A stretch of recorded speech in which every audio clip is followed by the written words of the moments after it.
Now let's consider standing for the East African anthem.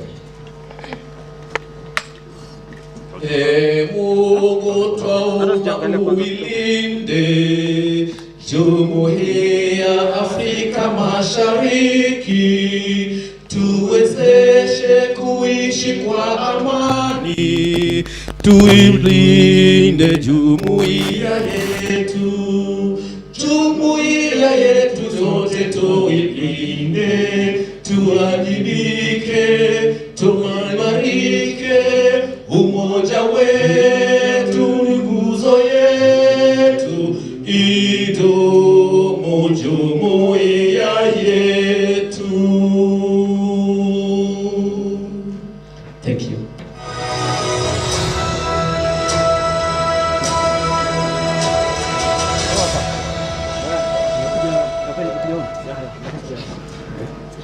And for the opening prayers, I'd kindly call Miss Veronica.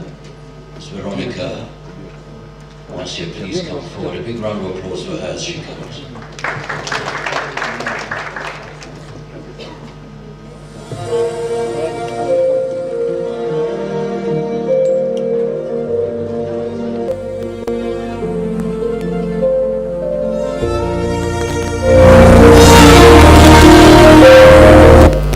Let's bow our heads for a word of prayer.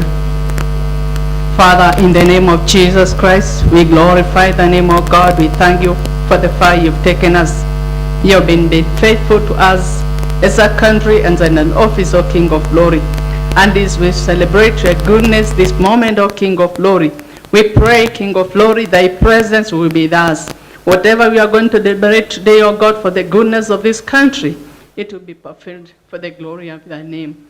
We worship you. We thank you for our guests. We thank you for all our partners, O King of Glory. May you bless them as they celebrate with us. It's in the name of Jesus Christ, our Lord and Savior, we pray and believe. Amen. Amen. Thank you so much indeed. Distinguished guests, ladies and gentlemen, I want to appreciate the presence of our chief guest, Cabinet Secretary, Ministry of ICT, Innovation and Youth Affairs, Honorable Joe Mushero. A big round of applause for him. Of course, our host, Registrar of Political Parties, Miss Anne Nderitu. A big round of applause for her. We also have the Assistant Registrars of Political Parties, Mr. Ali Abdullahi. Big round of applause for him. CPA Florence Biria. Thank you so much indeed. Makofi yake tafadhali. The Attorney General's Office, Solicitor General Mr. Kennedy Ogeto. We have Chairman Mr. Wafula Chebukati. Independent Electoral and Boundaries Commission. A big round of applause for that. And of course I have seen Chairperson, Commission on Administrative Justice, Honorable Florence Gadrudo. A big round of applause for her. Thank you so much indeed.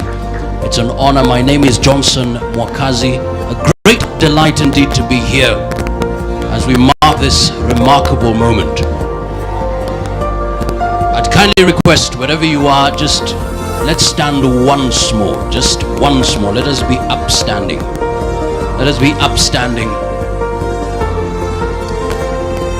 You know, these are interesting times. We're not just meeting here. We're actually meeting globally in a very amazing way. So kindly grab your phone, grab your phone, grab your phone, grab your phone. I hope you chose the person you're seated next to. And I hope they are so precious indeed. Absolutely. Because today you're going to take a selfie with them. Absolutely. And guess what? The internet does not forget. So please take a selfie with the person standing next to you. Make it memorable. Do it for Kenya. When we strengthen political parties, we strengthen our country for generations to come. Please take that photo, make it memorable. If you can, take the whole as well. Capture the moment and please don't save it on. Let it not stay in your phone. We need to post it. Post it via Twitter. Please post it. We have a simple hashtag. Our simple hashtag is your party, your choice. Now, good people, if we allow this event to end here, we're doing a disservice to ourselves and our country.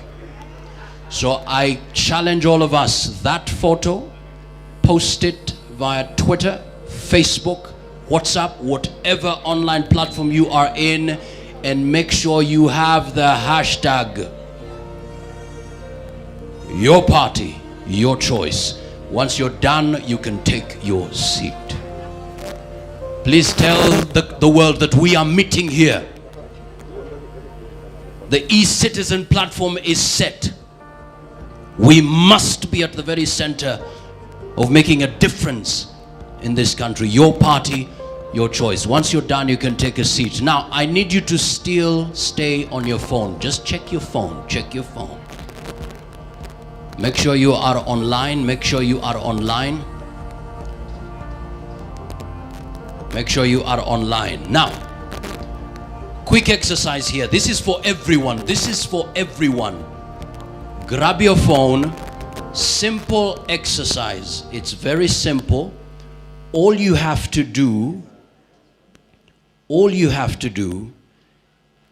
is just follow these simple instructions. Very simple indeed. On your screen, there is an image. We want to engage you wherever you are. We may not give every person a chance to say something, but at least by virtue of the virtual platform we can. I need you to go to your phone and go to www. Everyone, let's go together. Let's go together. www.menti.com. That's MENTI. www.menti.com. We may kindly take our seats. It's all right. Thank you so much indeed. Appreciate it.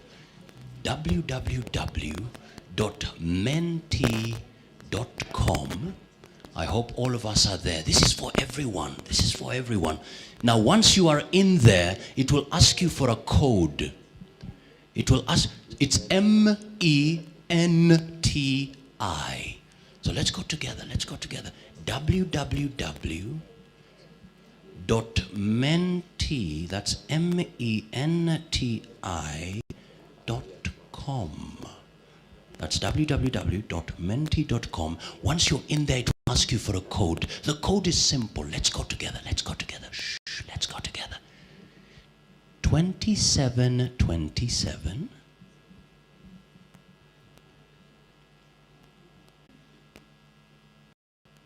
5945. This is for everyone, ladies and gentlemen. I see 50 on your phone. It's a simple question. Now, please, before you type in, I need you to indicate your answer and your name. Do you belong to a political party? Everything is on your phone. Everything is on your phone. So you just say yes, write your name. So if it's Johnson, Johnson, yes, and then give us a reason. No, give us a reason. Just a brief one. We want to appreciate. Oh. So we've got people, yes, yes, yes, yes, no, no, no, no, no, yes, yes. So please, name, yes or no, then give us a reason. We want to appreciate those reasons. Okay, so I see, no, no, no, no, no, no, no, no, no, no, yes, yes, yes, yes, yes, yes. Ngugi Ndegwa, yes, well done. Mugambi Joshua, yes. Aha, yes, my party of choice. Where is Bwana Michael Lukwape? Michael Lukwape. Michael.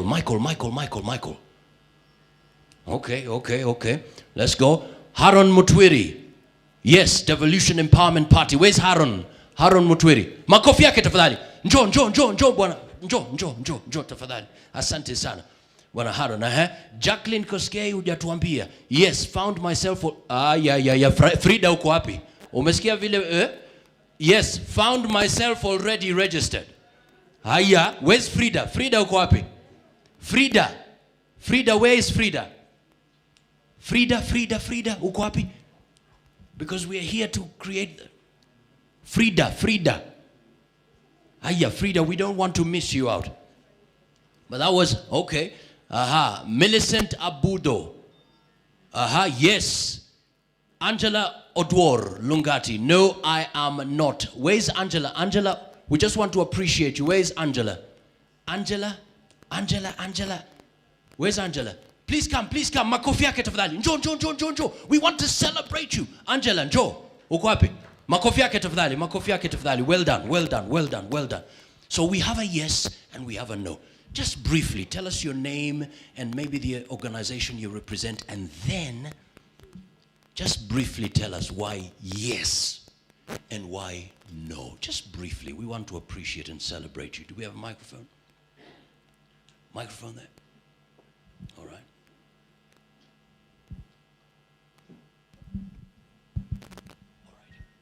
There you go. So let's start. So come in front here. By the way, this is live. So Bwana Haron, as you respond, in the next 2 years, you can go via YouTube, check Office of the Registrar of Political Parties, YouTube, Facebook, and you will find yourself talking. Okay, go ahead. Why? Share with us. Yeah, I'm in that political party called Devolution Empowerment Party. It was initially called Restore and Build Kenya, RBK. Now it is called DEP, Devolution Empowerment Party, or MBAS, the MBAS Party. Is there a key reason? Maybe somebody is here and they are not in any party. What message would you tell them? Yeah, well, it is very important to belong to a political party, because a political party is a vehicle through which will take us to development, which we use to negotiate, which will help us participate in governance of our nation and in important decisions of this country. Excellent. It is the way to go. Excellent. A big round of applause to Bwana Haron. Thank you so much indeed. Asante sana. Wezampa. There we go. Just a moment.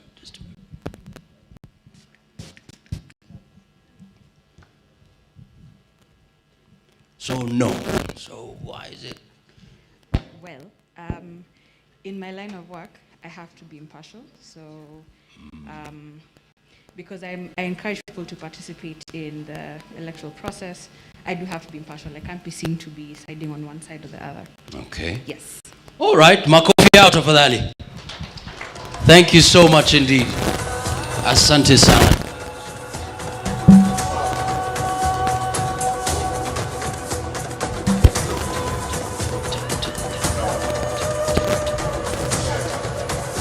Thank you so much indeed. Thank you. Now, very quickly, as we get our opening remarks, I want you to kindly focus on the screen. A quick story here. Quick story just to help us understand the importance of coming together to strengthen political parties. This is a story that is normally told of these people. Very quickly as we start. They didn't have food. They were fighting over food. They were hungry. So you see, they were seated. They had long spoons. But they could only touch the plate, but they couldn't bring 4 eyes on the screen. So they started fighting. They're fighting over this particular precious gift. But until they realized, wait a minute, if we keep on fighting, we will lose. But what if we started to empower each other? So they started realizing, if I feed the other person will feed me. So if I support, I will be supported. And do you know what happened? They were able to create a new dawn for each one of us. Each one of us, if we support each other, strengthening political parties, as I will strengthen our country. Ladies and gentlemen, to give us the opening remarks, please put your hands together for Assistant Registrar of Political Parties, CPA Florence Biria. Welcome. Makofi yake tafadhali.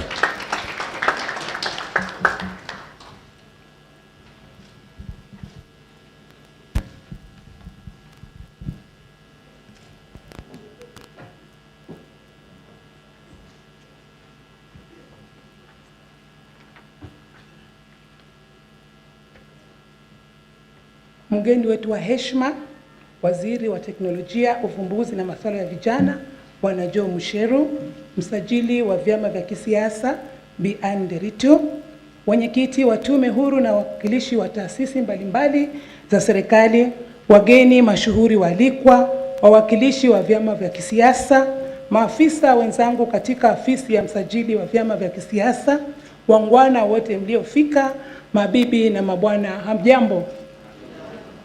Ni furaha yangu ya kipekee kuwakaribisha kwa niaba ya afisi ya Msajili wa Vyama vya Kisiasa katika hafla hii ya kukumbukwa siku ya leo. Shukrani zetu za dhati pokeeni kwa kujiunga nasi kushuhudia na kusherekea nasi hatua hii muhimu tuliyopiga kama afisi ya Msajili. Bila shaka karamu si karamu pasipo wangwana kama nyinyi. Mafanikio haya tumeandaa sio tu kwa afisi ya Msajili wa Vyama, bali ni yetu sote. Ama kwa hakika, washikadau wengi wamechangia pakubwa kwa njia moja ama nyingine katika mchakato mzima wa kuusuka uzinduzi huu unaoshuhudiwa siku ya leo. Tunapozindua huduma za wanachama katika mtandao wa ECITIZEN na pia mpango wa mikakati ya miaka 5 kuanzia mwaka wa 2020 hadi 2025, ni ashiria na ari tosha kwamba afisi ya Msajili tumeboresha huduma zetu kwa Wakenya katika pembe zote za nchi. Mkenya kujitambua katika chama cha kisiasa, kujiunga na chama chochote atakacho au kujiuzulu anapotaka ni masuala muhimu sana katika vyama za kisiasa na pia kisheria. Kwa hivyo inatubidi sote tufanye ipasavyo kwa mujibu wa sheria kuhakikisha huduma zimewafikia wananchi wote kwa njia rahisi na inayokidhi mahitaji yao kama hii. Masuala ya teknolojia ndiyo mwamko mpya katika ulimwengu wa sasa. Ndiposa sisi kama afisi twajibidisha vilivyo kuhakikisha hatuachwi nyuma, hasa katika mbinu zetu za huduma na pia huku tukiwashirikisha na kuwahusisha wadau wetu wote. Tutazidi kila uchao kushirikiana na wadau mbalimbali kuweka mikakati mwafaka inayoambatana na matamanio na matarajio ya Wakenya kuhusu uzinduzi huu na masuala mengineyo kulingana na wajibu wetu wa ofisi kisheria. Himizo letu ni kwamba mtupe maoni na mapendekezo yenu kama wananchi kuhusu huduma zetu, hususan hizi za kiteknolojia. Pia tunatarajia nyote kueneza habari hizi njema kuhusu hatua nzuri asasi tofauti za kiserikali kupiga ili sote tuimarishe huduma na uwajibikaji kwa sasa na hata vizazi vijavyo.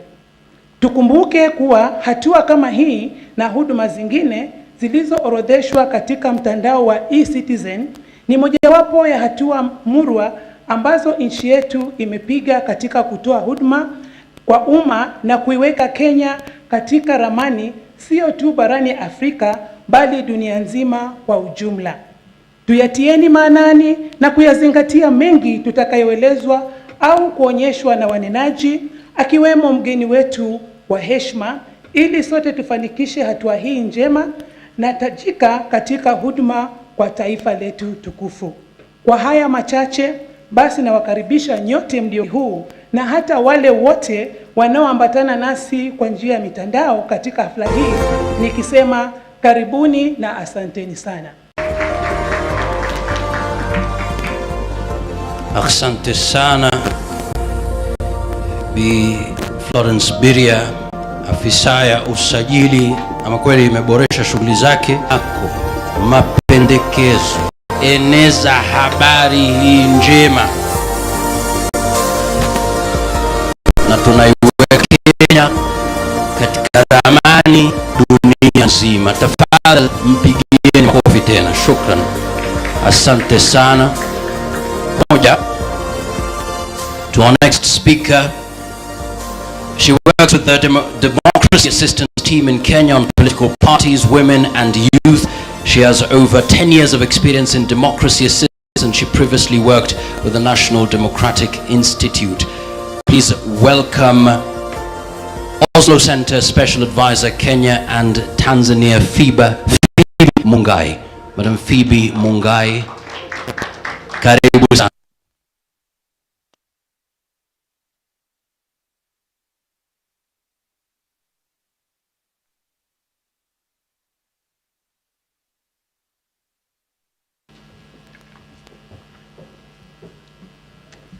Our CS for Ministry of Innovation and ICT and Youth Affairs, Honorable Joe Mushero, Registrar of Political Parties, the Deputy Registrars, the Diplomatic Corps, Chairpersons and Commissioners present, party leaders, my partners, and our dignitaries, ladies and gentlemen, good morning.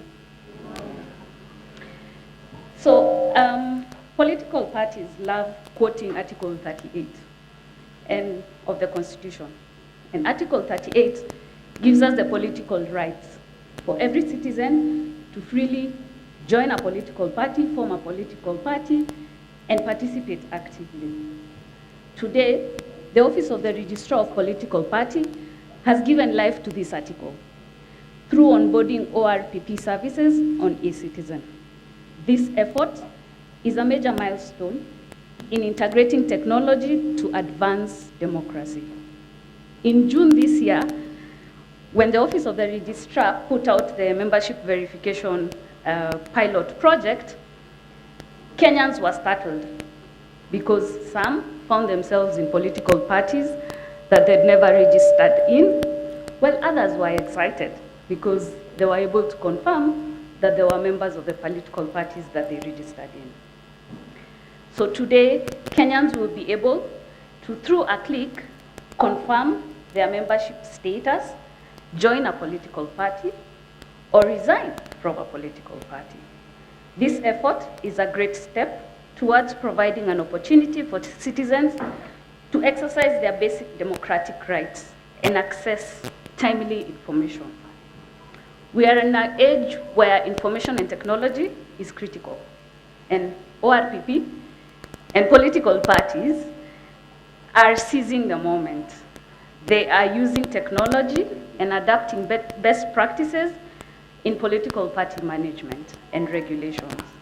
We believe ECITIZEN will increase efficiency, transparency, and service delivery to stakeholders. As the Oslo Center, we are pleased to partner with the Office of the Registrar, and we are very grateful for this engagement and to see that the efforts and the work that we have put in together on onboarding the ORPP on ECITIZEN has really been a success. Special thanks go to our donors, the Embassy, the Sweden Embassy, for the support in this process. In the words of Tom Clancy, he says that democracy is spreading across the world. And democracy is only possible with easy access of information and good communication. And technology facilitates both ease in communication and access to information. Thank you very much, and I wish us a very, very fruitful launch today. Thank you.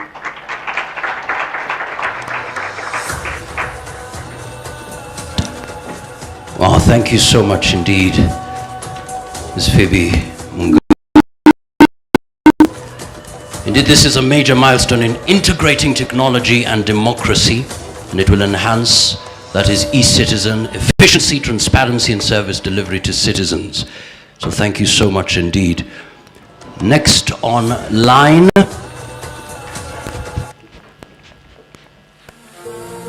she is a Kenyan political analyst, engaging young Kenyans, educating them about the Constitution, governance and electoral processes through community engagements and social media. Please welcome the Executive Director of Siasa Place, Nerima Wako. Makofi yake tafadhali, karibu sana.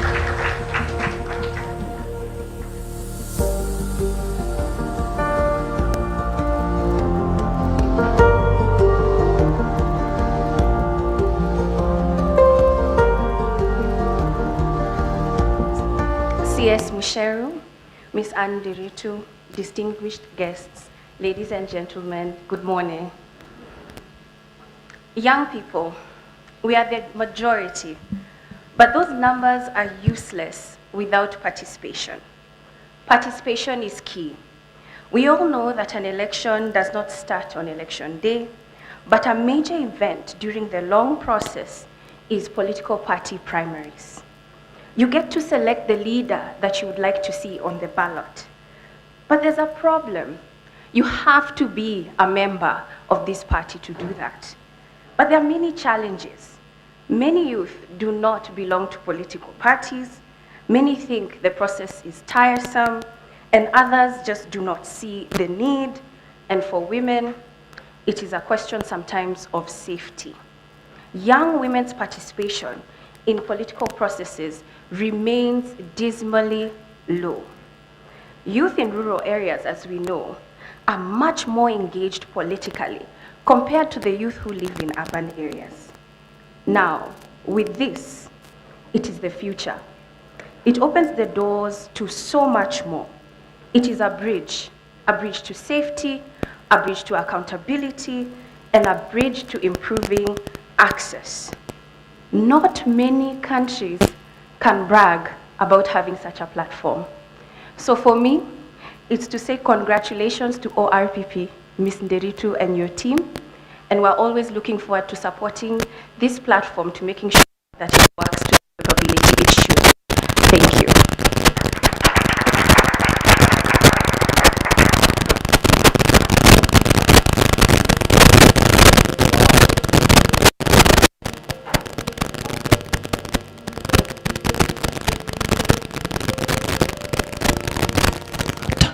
Wow, wow, wow. Big round of applause there. Thank you so much. All the people, big talent. It's not just about the numbers. You must participate. Participation is key. Very quickly, we'll move on to the next speaker. The next speaker, PLC Youth, being presented by Bwana Omondi Kio. Omondi Kio, are you here? Please come, makofi tafadhali.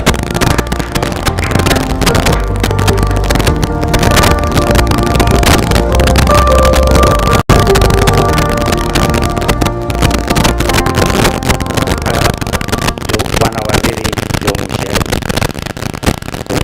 political parties, all the protocols observed, ladies and gentlemen, good morning. My name is Omondi Kio. I am the Secretary General for National Liberal Party, and I am standing here to represent the chairperson for PPLC Youth Forum that I ever he could not make it.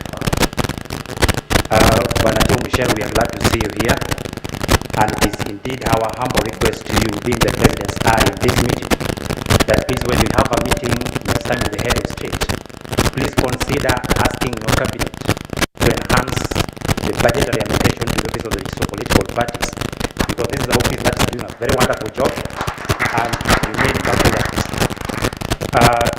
to my fellow youth, just as it has been highlighted by Ms. Nerima Wako, it is very disappointing that we are the chief agents, or we are the chief players and stakeholders in the upcoming 2020 election.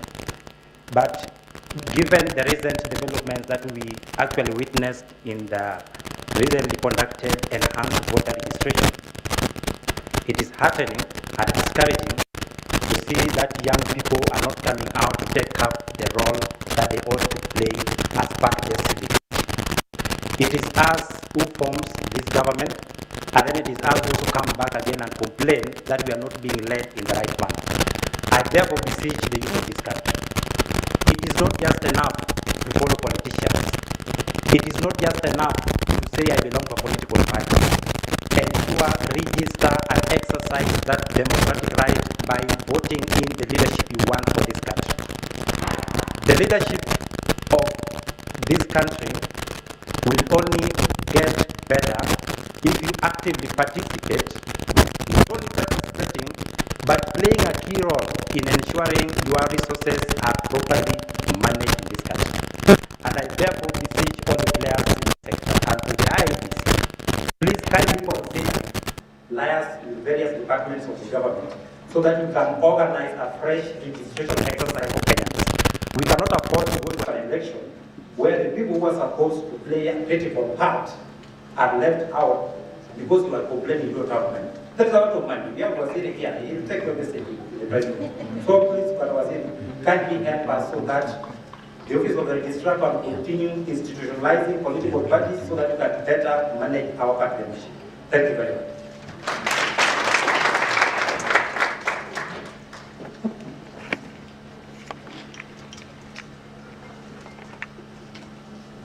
Oh, thank you so much indeed. Another challenge there. The chief players and stakeholders, the young people, it is not enough to follow politicians. You must be there to participate in voting for the right leadership, participate in ensuring resources are well managed. Asante sana for those remarks. We'll move on very quickly to the next speaker. We have PPLC Women, Madam Jane Njiru. Madam Jane Njiru. PPLC Women. All right.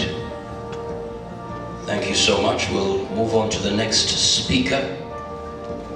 Political Parties Liaison Committee, Chairperson Mr. Evans. Mr. Evans Musati, a big round of applause for him. Karibu sana. Karibu sana. Thank you so much. Thanks so much. Madam Chair, send an apology. She was not able to attend.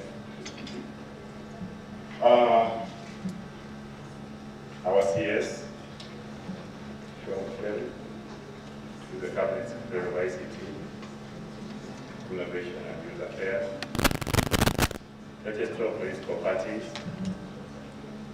the Data Commission,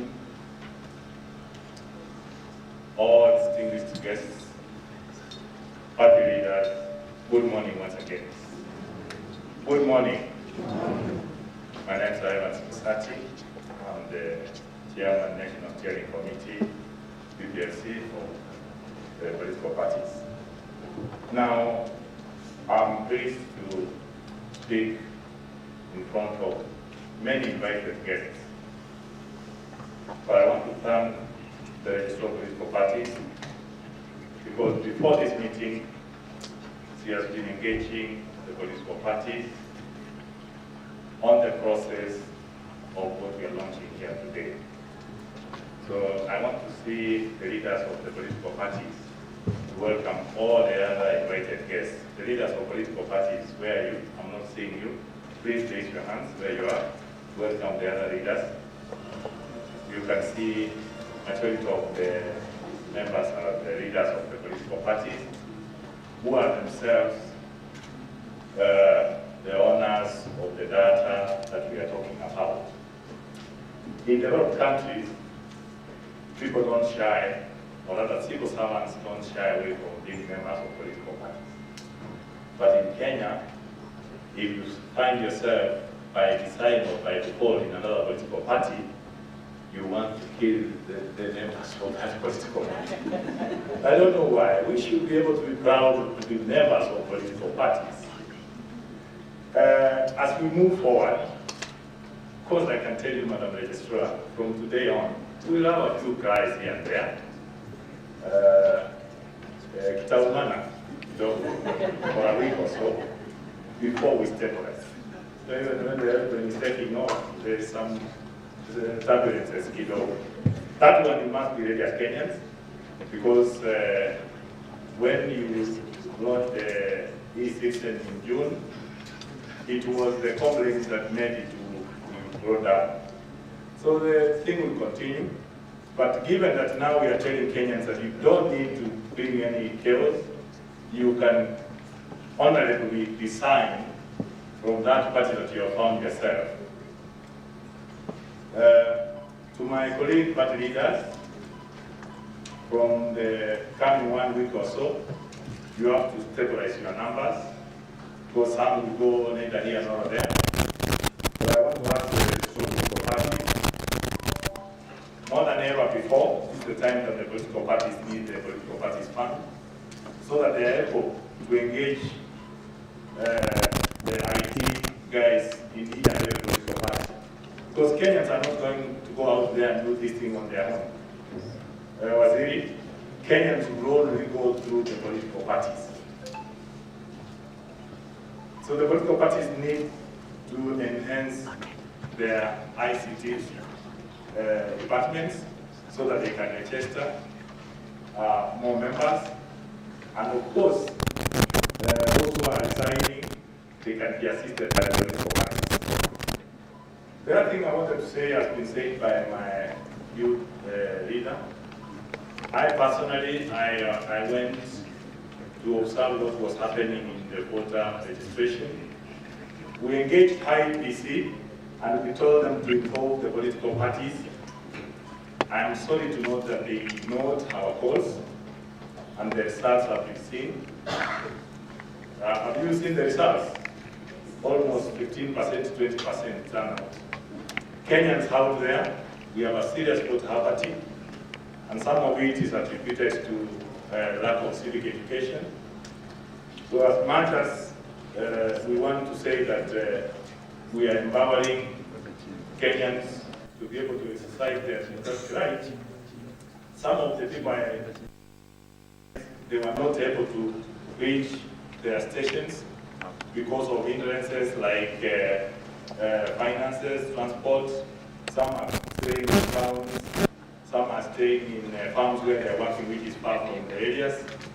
And then we found some of the things is apathy because of the historical promises which the politicians give, which they say year in, year out.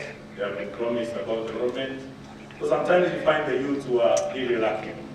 The other group that was seriously lacking information is the young ladies in the rural areas who have been married in various areas.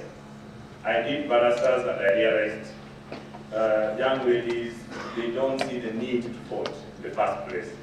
So until the time we do very clear civic education, our people out there in the villages, they have no idea.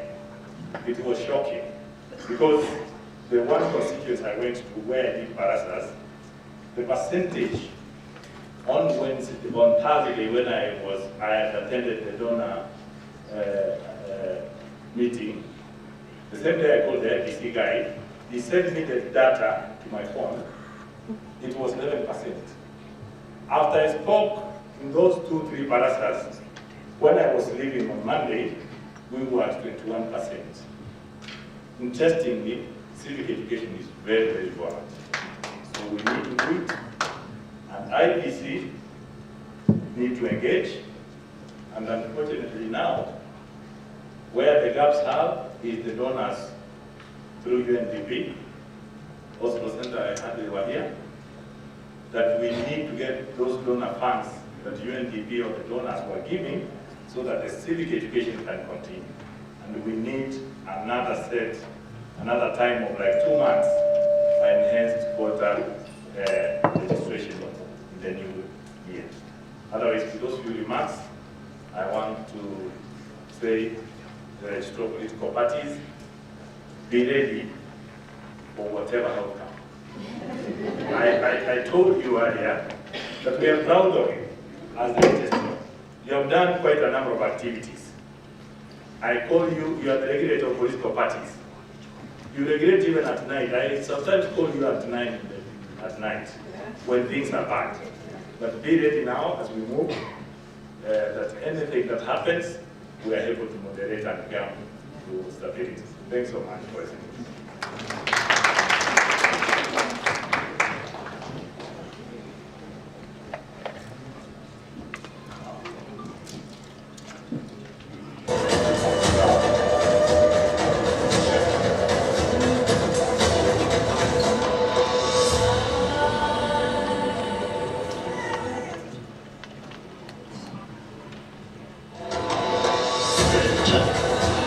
Well, thank you so much indeed.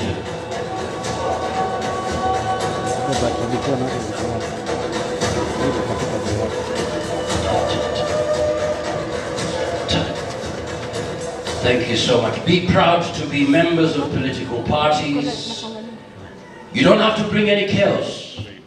You can honorably resign from any party, now courtesy of ECITIZEN. Political parties, a big challenge here to enhance your ICT structures. Civic education is very important, and we've been told, be ready, be ready, be ready for any outcome. Asante sana. We move on very quickly to our next speaker. He's a technologist, a leader, as well as a very enthusiastic farmer and a businessman. He believes digitalization improves all government revenue collections, improves accountability and reconciliation, and consequently improves the delivery of services. Ladies and gentlemen, please put your hands together for the National Treasury Government Digital Payments Director, Nick Wambugu. Karibu sana.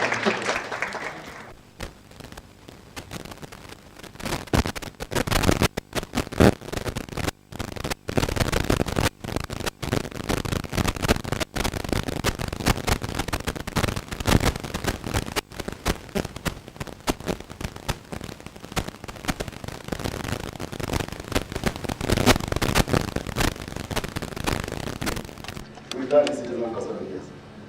We have over 300 services on board.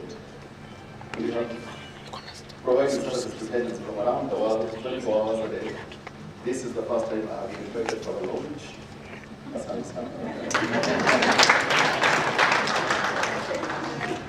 So I'm Cabinet Secretary, Ministry of ICT, Bwana John Mushero. Our host this morning, Registrar of Political Parties, Madam Anne Derrida. I will not forget Madam Immaculate Kasayit, Commission and Data Commission. All of the ladies, all of the guests, ladies and gentlemen, our protocol observed, very expert. So ladies and gentlemen, it gives me great pleasure to be here with you this morning for the launch of Office of the Registrar of Political Parties and Services of ECITIZEN portal. We are truly grateful for the invitation to grace this occasion. I would like to start by thanking the Registrar of Political Parties, but the mandate for taking the bold step to use technology to bring order in the state of our political parties. We are honored to have partnered with you to deliver this change. Like the previous speaker said, this is going to be a game changer. And we know we're going to have sleepless nights, but we will not be going back. We are moving forward. The ECITIZEN portal is a product of Government Digital Payments Unit, which is a department of the National Treasury. The department's mandate is to digitize all payments into government to increase revenue collection, minimize the cost of collection, and enhance service delivery. It ensures that citizens, non-citizens, and business entities can access government services online and make payments electronically and conveniently, using their preferred method of payment 24 hours a day from wherever they may be in the world. Let me digress a little bit. Remember the days you used to queue at Times Tower to do your driving license? I'm sure most of you never did that. You paid someone to go and do it for you. Now you renew your driving license at 3 o'clock in the morning. As you may have heard from His Excellency the President's speech on Mashujaa Day, since its inception in 2014, the ECITIZEN portal has onboarded over 300 services, assisted the National Treasury in collecting over 87 billion shillings, and has served nearly 30 million customers. In essence, these customers would have otherwise had to queue for these services in a government office. We are informed that the government provides about 5,000 services, some payable and others free. In the fullness of time, we expect expect all these services to be digitized and made available on the ECITIZEN portal. This is a goal that my team and I are working hard to achieve. I would like to take this opportunity to assure the registrar and her team that our team at ECITIZEN are available 24 hours a day for technical support. Exactly like we have been for the other partner government agencies whose services are already onboarded on the portal. Finally, I would like to thank my team at ECITIZEN for not only ensuring that the portal remains stable, safe, and secure, but also for their doggedness in ensuring that the portal continues to provide unfettered services to the citizens. We will continue to steel ourselves and going forward. I must not forget the leadership at the National Treasury, led by Cabinet Secretary Honorable Ambassador Kuri Yetani, Principal Secretary Dr. Julius Muya, and Director General Dr. Mr. Bernard Ndongo, for giving us the latitude of thought and for showing exemplary leadership and providing the necessary support and resources to ensure that ECITIZEN portal continues to serve Kenyans, as well as onboarding the ORPP services and another 277 services that are slated for onboarding this financial year. The future can only be bright with technology. We will get there sooner than was expected of us. Again, congratulations, Madam Angelito and your team for this great move. Asante sana.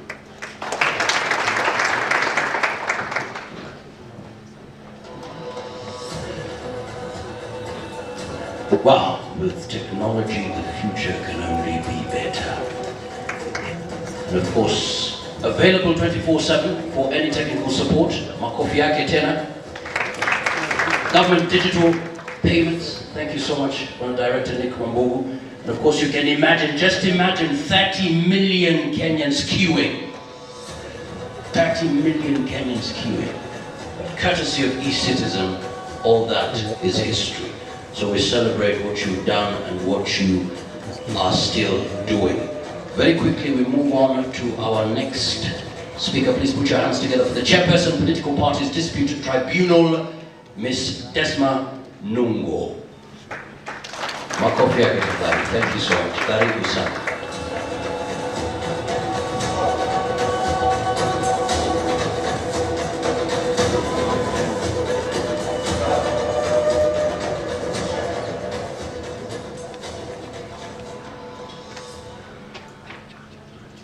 Thank you, Johnston. To our chief guest, CS John Sheru, ICT and Innovation, Registrar of Political Parties, and to our host for today, and their deputies and the entire team, to the chairpersons of various constitutional commissions and government entities here present. I can see you are so many. I will not name each one of you, but I also acknowledge you in this. To the party leaders present, party members present, ladies and gentlemen, fellow Kenyans, good morning. Good morning once again. We're in a celebration, so we need to be happy. Good morning. So, as indicated, my name is Desma Nungo, the chairperson, to make these remarks on the ECITIZEN platform. As PPDT, as we launch, firstly, the document that is the current, make key remarks on some key achievements of the last strategic plan that the ORPP had, and then also make a few remarks on the current strategic plan, and especially for parties dispute tribunal. So key achievements that I could quickly mention from the 2015-2010, I think legislative reforms. I can quickly mention the ones that concern pre-EPR processes that the office pioneered were first and foremost the increased membership of the Political Parties Disputes Tribunal, and secondly, grant of jurisdiction to PPDT to hear disputes specifically arising out of party primaries.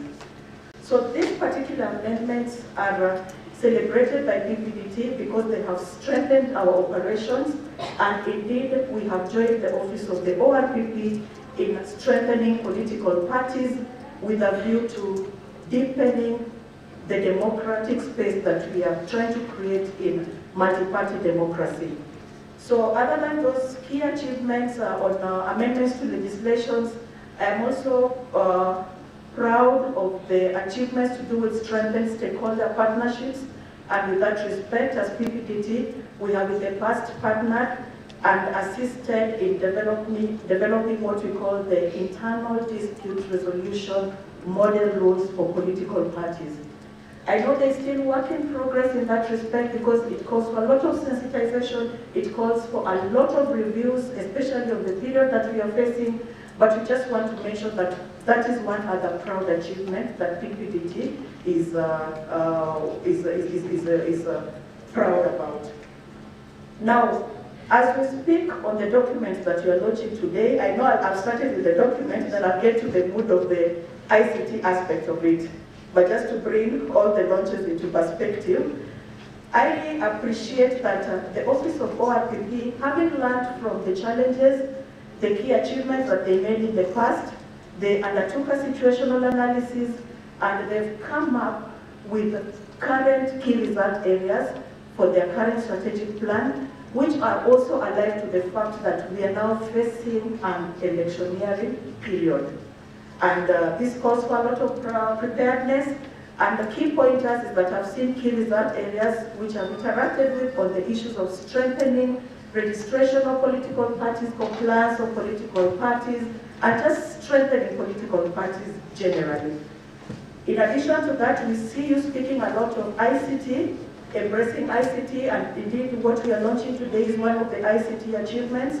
We see you speaking a lot of decentralization of ORPP. I'm aware you've in the past gone to 7 regions and your current strategic plan speaks to even decentralizing more. So these are key aspects that I point out because we also associate with those particular aspects as PPDT, noting that we are working together, as I said. Decentralization is going to be one of our key areas of contact, and I know we'll be working together with the office with a view to ensuring that we meet that particular objective. Now, coming back to ICT, and indeed in furtherance of your ICT key result areas in the strategic plan, PPDT is very proud of the Office of the Registrar of Political Parties for onboarding its services on the ECITIZEN platform. As PPDT, this is going to increase our efficiency in dispute resolution. As you may be aware, we may be having a lot of disputes, some of which revolve around membership. We are glad that just on the click of a button, these issues are going to be likely verified. In the circumstances, therefore, as I've already stated, our efficiency is also going to be increased. So this is one celebration that we make insofar as strengthening even our operations at the PPDT, and we look forward to interacting more with the system. As a Kenyan, I would say that at least I can proudly, from the comfort of wherever I am, get to check and keep track of my status of party membership. I know it's going to come up with a lot of things in terms of members exercising their democratic rights, and speakers have said that you be ready to embrace what comes after this, and all we can say is that we are also available and we'll be there to support, because it's a system that we all need to work, and we will do whatever all we can within our various positions to make sure that it's fully operationalized. So finally, noting that you are key on strengthening partnerships, noting that somewhat we still remain tied to the hip as the Office of the Registrar of Political Parties, we have no option but to collaborate. We are all at the end of the day purpose towards strengthening political parties. During this particular period, we've been keen on demystifying PPDT to political parties, engaging with political parties, and we hope that political parties will also try to engage with us. We are open, because at the end of the day, just as the Office of the ORPP, we just want to strengthen you and give you the space within which you want to operate. So I wish to take this very, very last opportunity to pass our hearty congratulations to the Office of the Registrar of Political Parties for the launch of this ICT software on ECITIZEN, and also for the launch of the current strategic plan. We give a toast to all that. We continue working together with you. Thank you so much. Thank you all for listening. God bless you all. Thank you. Thank you so much indeed. Celebrating this milestone and proudly associated, and of course looking at the strategic plan, it contains current key resolved areas and definitely DT available to support, tied to the hip with a purpose to strengthen political parties. But if we can move on to the next speaker, please a big round of applause to Initiative Warungu Mwangi. Karibu sana.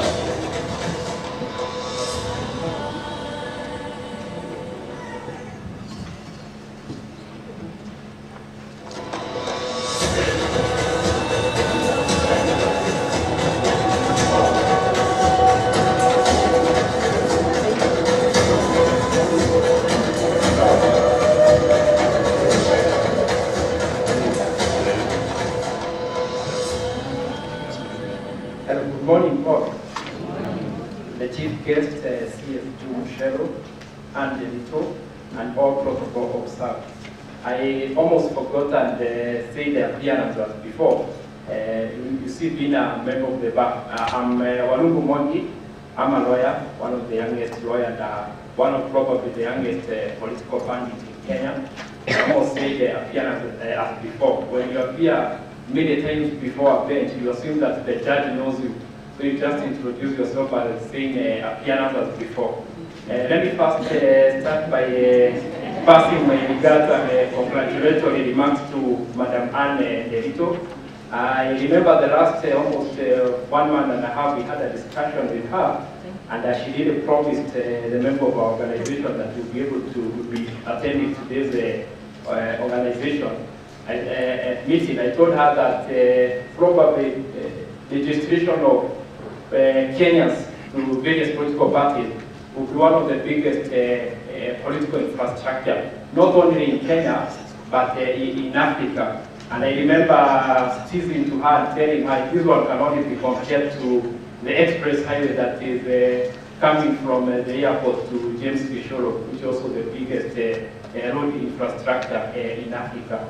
So we want to thank you for the effort, and we also request political parties, whether they will be squabbles or not, we also request them to cooperate with the office. And speaking on behalf of the person with disability, I remember her providing the data of persons with disability who have been registered in political parties, currently standing at 7,000. So we hope with now this political infrastructure in terms of the registration, we'll have now many persons with disability registered in the parties of their choice. And now this will address it to the chief guest, is Mushero, and to be precise, to visually impaired, because currently I'm a visually impaired person.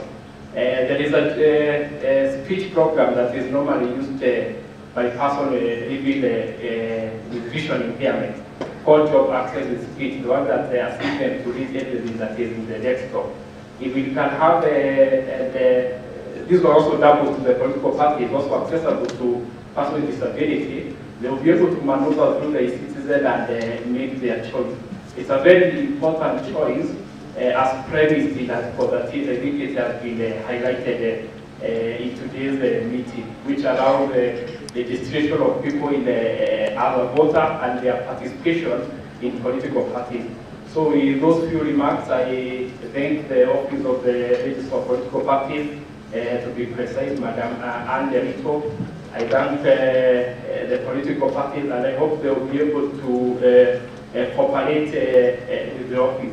We normally say that politics is a game that is unregulated game. So we thank you that you are trying to at least regulate it, to have fairness in terms of the practice. Thank you so much. and I wish you all the best. Asante.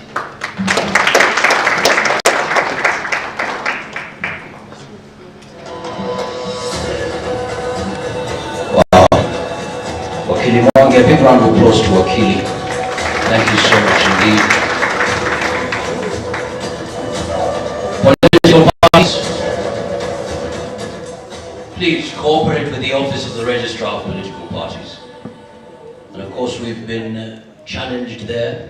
He has mentioned job access with speech. That's JAWS, it's a software, so that we can create an inclusive environment.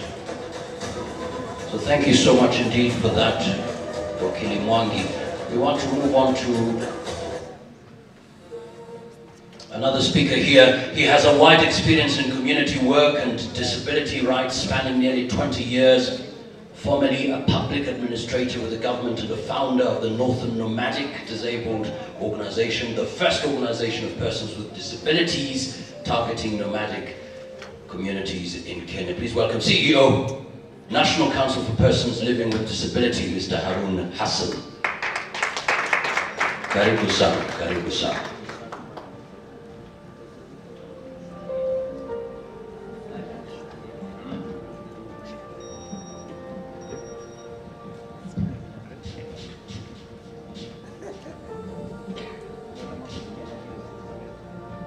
Yeah, thank you so much, my brother, for such a wonderful introduction. God is good all the time. Yeah, Assalamu alaikum. Yeah, as he said, my name is Harun Hassan, Executive Director, National Council for Persons with Disability. And I apologize for coming late. I know there's so many conversations must have started before me. I also saw a colleague with disability just on the podium when I just arrived. And I'll be very, very brief. And I was told just to make a very brief remarks with regards to the function of the day, and much more so political participation of persons with disability. Colleagues and friends and distinguished guests, you know, as a country we have come a long way. And if you want to know the success of our country, you just visit neighboring countries and to what extent we have mainstream matters disability in everyday life. But we don't have to benchmark ourselves with those that we are better than. We have to look high up to those who are better than us and aspire to reach there. And of course there's political right, social right, economic right, and many rights for persons with disability in this country. I know the biggest challenge has been the implementation. Of course we are quite aware of optional protocol not being there, that is implementing UNCRPD. We're here to have disability policy, but it is at the advanced stage. I know conversation within the disability sector, the act that has not been amended or conform with the current constitution. I can comfortably and proudly communicate today here that it's at the Attorney General's office, and any time it might find its way to the National Assembly. We hope within the lifetime of this assembly, it will going to see the light of the day. I know people with disability have been having a lot of challenges, especially when it comes to political participation, right from political parties, right from the challenges of accessing justice when issues have not gone the way that we want. And I know many conversations have been happening in many forums, how all the issues that they have raised should or must be considered, you know, in the coming general election. You know, if you see political parties in the executive organ, people with disabilities are not represented, it says something. Or if political parties don't have organs, you know, the way they have youth organs, you know, women organs, political parties with no youth, I mean, persons with disability organ, there's something wrong. That it is just a requirement that the law say nominate, and you nominate, and the process of nomination is not clearly spelled out, and people with disabilities are not involved in the process. It also says some things. And then when we go to court, access to justice becomes a problem. When we go to votes, it becomes a problem. You find flight of stairs in front of someone with a wheelchair like me to access a polling station, or a blind person, or some form of disabilities which are invisible. How will they be supported? There's so many challenges. But all those things, conversation like it is, supported by critical stakeholders like Office of Registrar of Political Parties, IBC, and other stakeholders, I think, will make us to see the light of the day. You know, I always give my own personal story. And my personal story mirrors the society and how they view disability. 15 years ago, I was also someone with disability. And I never had a family member with disability. And I never had a friend with disability. They were there, I schooled with them. But because they don't look like me, I never had time for them. Because I never thought disability was going to come to me, or to people that I know at least. And then as fate will have it, I was involved in a terrible road accident, and I suffered my back. And then I was told I would never walk again. So when I was healing, among the people who visited me in my rural home in Mandera were people with disability. Not that they were visiting me because I'm someone with disability, because I'm a sick man in the village, and everybody in the village, they have to visit me, they have to visit me. But lying on that bed and looking at them, something went round my head. How have they been living in such a harsh, nomadic lifestyle with disability? Where are their places in the society? That time I was serving as a district officer, and I was wondering how life could be, being a district officer, and of course, interacting with the society every day, meeting challenges of people. You feel it, and you know it at that time. But that time, how I used to understand is from the perspective of my work, and also from the perspective of charity, kuonea huruma, not from the right place. But when those people visited me, some of them would become very close friends. And I remember one of them, he told me he wanted to buy for a counselor at that time. I think it's not the devolution time. And he's a very active guy in my rural home. And despite, I can't say despite, in spite of his disability, he had that feeling that he can do well when he go and sit in a table where people can make a decision. And the right table is that table of political position. So if he become a councillor in his village, he will sit on a table where people make a decision. That time I have no idea that one day I will come and mention him as an example to push the agenda or the narrative around matters disability. That political right indeed is the number one right if we have to tackle the barriers that's making people with disability not to enjoy equal right with others. We always argue disability is not about our different impairment. It's about barriers across us with different impairments. And the most potent of all, and the worst of all the barrier, is the attitudinal barrier. When you see someone with disability, like I used to think that it will not happen to me, you write them off. You don't give them space and opportunity. That starts right from our family unit, right into where we work, how we get integrated into society, you know, places of worship, you know, offices, political parties, say, name it, everywhere. So you just say there's a quota somewhere of people with disability, how can we? But I want to also remind my colleagues, brothers and sisters with disability, disability is also an opportunity for us. But can you see that opportunity? Can you make sense out of opportunity? And can you wake up and fight for your right also? Fight for your space.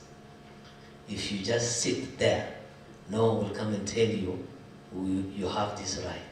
Sometimes right, you have to stand very firm and up for it. But I'm not saying we should go to the street and pick a guitar, protest and things like that. No. My 15 years in disability advocacy taught me one thing, that combativeness, street protest will never win the hearts and the minds of the society also. The persuasive advocacy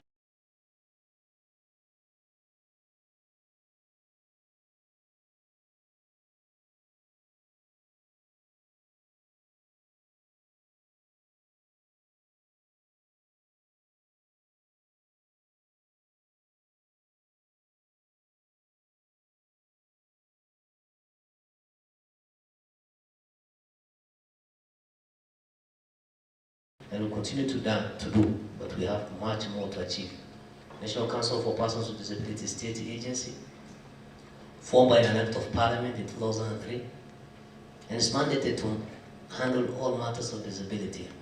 We might have challenges of resources and many other factors, but at the Council, I know we have done quite a lot the last 17, 18 years that we've been in existence, supporting education programs, economic programs, LPO financing for those who are supposed to access alcohol. But number two important thing about the Council, and which is a key mandate that we want to do, is one is to register persons with disability and to generate an administrative data. On 3rd December, we'll be marking UN International Day for Persons with Disability, and we're going to be rolling out new registration system and how to capture the right data of persons with disability in this country. Because disability presented an opportunity, it became a fashion, and many people who have no disability even registering themselves as people with disability. Because the government put a policy that if you are earning out 150,000, you don't pay tax. You can import a duty-free car, quota for AGBO and other preferential or affirmative considerations. You know, because of all those, you find yourself people also really abusing. So we want to see all those loopholes and going forward. And then number two, finally, is the issue of disability mainstreaming. To what extent as a public service and even private sector have we mainstreamed issue of disability? And the state agencies and departments report to us, this is the compliance level of how we have mainstreamed matters disability. Disability is a lifetime, it's something that we're going to be together with. And on a lighter note, I have no idea whether our former old president has been inspired by the little time he sat on a wheelchair. The good Mr. Kibaki, we always celebrate him as a Lincoln of our time. Abraham Lincoln, remember, he signed, the law that, abolishes slavery in America. Today, the black people, African Americans, celebrate him every day. We also celebrate President Kibaki every other day as communities with disability, as someone who has shown us the light. He is the one who signed the Disability Act 2003 into a law, the one that has created National Council for Persons with Disability. I said we have no idea whether that has inspired the old good Mzee, but that particular time I was not with someone with disability. I didn't know that that wheelchair at that time meant something to millions of Kenyans with disability. Probably that presented an opportunity for them, maybe to petition the president to sign that act into a law. And here today, proudly again I can say we speak about matters of disability in equal footing with other cross-cutting agendas like youth and gender. And that is where we need to go. And many countries are even coming to benchmark with us how we have been including. So as we go to elections, and as we prepare for party primaries, know that persons with disability are an integral part of the society. Thank you so much.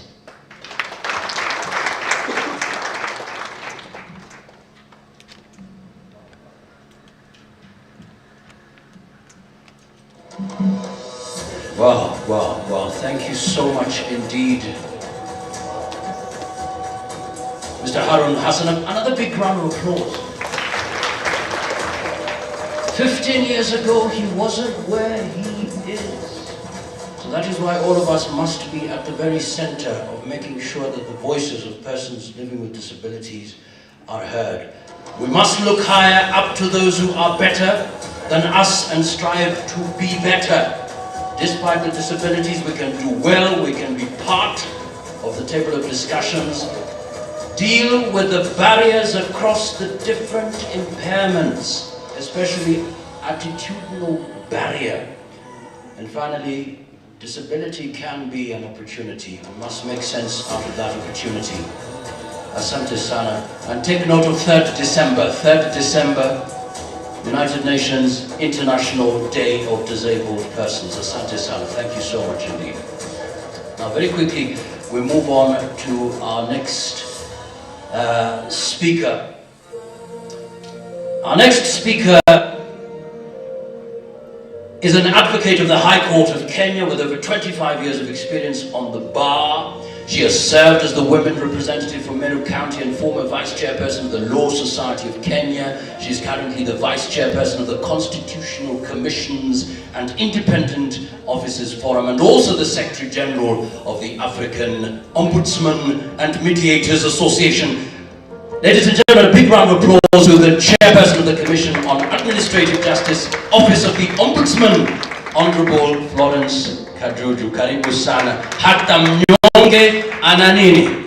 Ana haki. Asante sana. Karibu sana.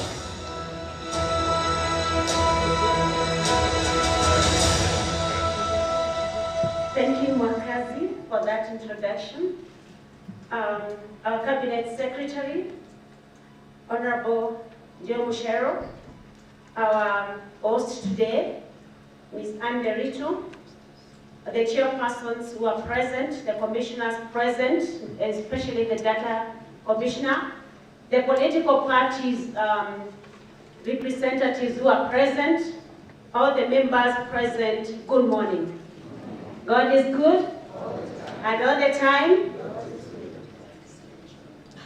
Mine is just to say that as a commission, the Commission on Administrative Justice, our duty is to check on issues of maladministration, to be able to look at the public service delivery, how the public servants are giving services to the people of this country. We also have a mandate of alternative dispute resolution, and that is how we come in to support various other institutions to be able to settle complaints by way of negotiation, arbitration, or mediation. We as a commission also have a mandate of access to information. The Access to Information Act was passed by Parliament in 2016. It is a constitutional right on Kenyans that information must be given. It is in our Constitution, Article 35. We thank you, Honorable Cabinet Secretary, because you've been part and parcel of ensuring that the Access to Information Act becomes operational. We have come to your office countless times to make sure that we have the access to information regulations operationalized by Parliament, because this is going to be a very important act when it comes to the elections as we move to next year, 2022. And I'm happy, Ms. Derito, I've looked at the attendance in this room, and I can tell you for sure, if this is the way that you're going to operate as we move to the elections, then you're going to have each and every one of us on board to be able to ensure that Kenyans get what they deserve. It is important to note that we as a commission have been checking on the electioneering and the voter registration exercise. We have gone to various centers where IEBC was doing registration, and I can tell you for sure it has been nothing but disappointing. The turnout has been very poor during the 1 month mass voter registration. Having a target by IEBC of 6 million Kenyans and getting 1.4 million Kenyans registering is quite a low turnout. What we are asking IEBC as a commission, because our duty is to issue advisories to various government institutions and constitutional commissions. Our duty is to oversight how these institutions are offering surveys to Kenyans. And one of the things that we are speaking to IEBC about is how is the registration process going to be effective if we leave out more than 4 million Kenyans. And I'm happy, Ms. Derito, that you invited representatives of the youth and representatives of the persons living with disabilities. The big question would be, how are we reaching these people? And I'm also very excited because you decided to invite as your guest, the chief guest of this forum, the Cabinet Secretary who is in charge of youth affairs. So we'll be telling our youth that it is time that you got up there and registered as a voter. because it matters a lot. Today, we are here to ensure that we have a strategic plan for the ORPP 2020-2025. I've seen that you're launching the onboarding platform, ECITIZEN, and I can check from my home, from my house, from my office, if I'm registered as a member of a political party, and if I was illegally registered. And I think it's time Kenyans got to know, especially political parties. Now we have a data commissioner. In the elections of 2017, there was no data commissioner to check on how our information is being released out to the people. Because for political parties, we'll find ourselves registered in a political party, yet you never applied to be a member. True or false? So this is the question we'll be asking, but I'm just telling you that with access to information and working with the data commissioner, we should be able to look at political parties that register persons without their consent, because it is wrong, and the data commissioner has the power to be able to take action. And if you complain to the Commission on Administrative Justice through the Access to Information Act, then we shall be able also to sanction political parties that register Kenyans without their consent. I'm happy to note that your motto is your party, your choice. And that is how it's supposed to be, that I should be able to choose the political party that I want to belong to, not through fraud, not through incitement, not through intimidation. I was just speaking to the Assistant Registrar of Political Parties, and she tells me that we have 83 registered parties that are active. But there are so many others that have applied to be political parties, and the others that are not active. So what are we saying as Kenyans? There are so many parties out there. It's your choice to be a member of any one of them, but then parties as well should not register Kenyans to be members of their parties without their consent. But finally, as I complete, I would just congratulate you, Ritu, at the work that you've done for the time that you've been in that office. We can only seek to strengthen the partnership, because between our commission, the data commissioner, because both of us are joined at the hip. We must be able to protect Kenyans when it comes to information that should not be out there, and we also must be able to have access to information proactively disclosed by your office, because one of your functions is to ensure that you update Kenyans every other day about the membership of political parties. So this is just but the beginning of the journey as we move towards 2022, but we are also saying we shall be watching you. We are watching you political parties as the commission to see how you manage Kenyans, and most importantly, it's our duty to call upon IEBC to ensure that the continuous voter registration within the constituencies happens so that all Kenyans under the Constitution, as required, are registered as voters. And most importantly, IEBC is expected to have a continuous voter education so that those who don't know are informed and they're able to make their decisions when the time comes. Thank you so much for this opportunity to be here to speak to you, and I believe that this partnership, we're going to strengthen it and make sure we serve the Kenyans that you are given the duty to serve. Thank you, and God bless you.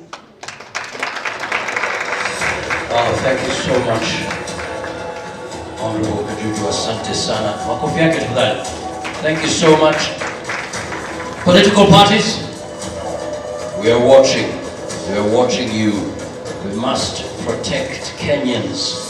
This is the beginning.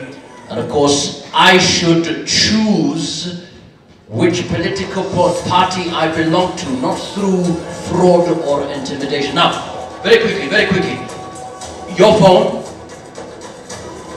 Honorable Kajuju has told us once again, your party, your choice. kindly tweet. And I advised you earlier on, yes, you can write on a piece of paper, but please, will you have those notes next week? You can simply go on Twitter and tweet whatever comments you get here. Insert the hashtag, your party, your choice. And years from now, we can still access that information. So keep the conversation going. Very quickly right now, let's put our hands together for National Cohesion and Integration Commission, Commissioner Dorcas Kedogo. Makofi yake tafadhali.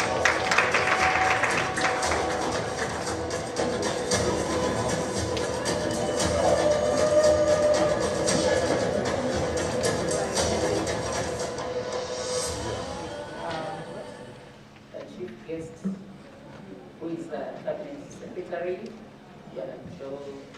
Cheryl, Madam Anne, who is the Registrar, Political Parties,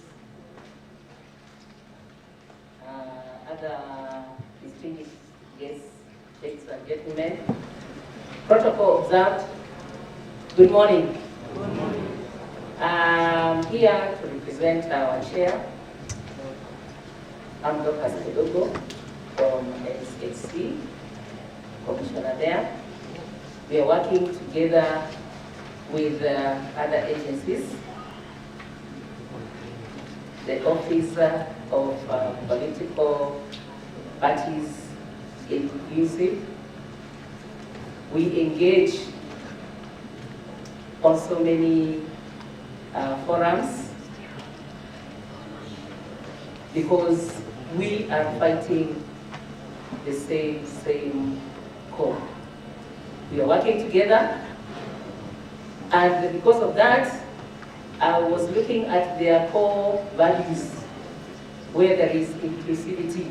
We are also doing that. Where we have to respect the rule of law. And therefore, I just want to congratulate Anne and his team for this launch, and even coming up with ECITIZEN services. Why am I saying so? Because one time I was also a victim of being in a party of not by choice. The way my colleague has said, you need to be in a party of your choice. So I found I was in another party, and I was, it was only 2 weeks to nominations when I was vying for a certain seat in one of the counties. I had to write a letter to just say that I'm not a member of that party. I didn't know where it was. I Googled and found that it was supposed to be, I think, Thika Road. When I entered that office, it was not an office. The place was Nyamachoma, place where they were, yeah? So, you can imagine. That's why I want to just congratulate you for coming up with ECITIZEN services, where one will register. Even if you are in your bedroom, you'll register in a party of your choice. Then you can also resign online. See. Instead of keeping on writing letters and looking for those briefcase what? Parties. If they are still there, I don't know. She will confirm if they are still there. Previously, we used to be to hear that they are briefcase what? Parties, isn't it? Yeah. So I just want to say, I'm happy that you have come up with that. We are working together. We will continue engaging just to make sure that things are okay. In our trainings, we usually invite the office of ORPP in our trainings when we are sensitizing. So what I just want to say is that as we do that, we continue doing that, let the office of political parties continue doing sensitization. Let them give civic education, because sometimes when we meet our stakeholders, when we meet various groups, they complain. So this time I'm happy because when we are engaging, they are there to answer those questions. We have shared about hate speech. And we say, okay, these are now parties, political parties, who are doing that. Why can't you call them? Because you are the ones who registered them. You call them, warn them on our behalf, so that as we are doing it, you are also doing that. And I'm happy. Since we started engaging and working together in all these forums, doing civic education, I'm sure the Kenyans have not heard people now talking of mambo ya hate speech. It is now turning down. And it is because we are engaging almost all the agencies. So, right now we also have come up with the political decency and accountability charter. We want all of them, all the 8 regions to sign on the charter. We have now done Northeastern, we've done Coast, we are remaining with 6 more. So as we work together, I'm just glad that you are now doing the ECITIZEN services, where everyone is now free to join, to resign, and even choose. When they're joining, you are choosing the party of your choice. So congratulations, madam. With your team, we'll give you the support, we will work together. May God bless you all.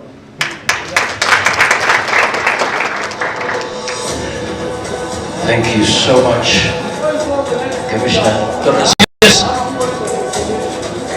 Point of information. All right, we come and hear you. We said we're playing with your voice. Yes, my good friend. Your point of information. Point of information? Okay. Point of information. Well, okay. Point of information. Okay.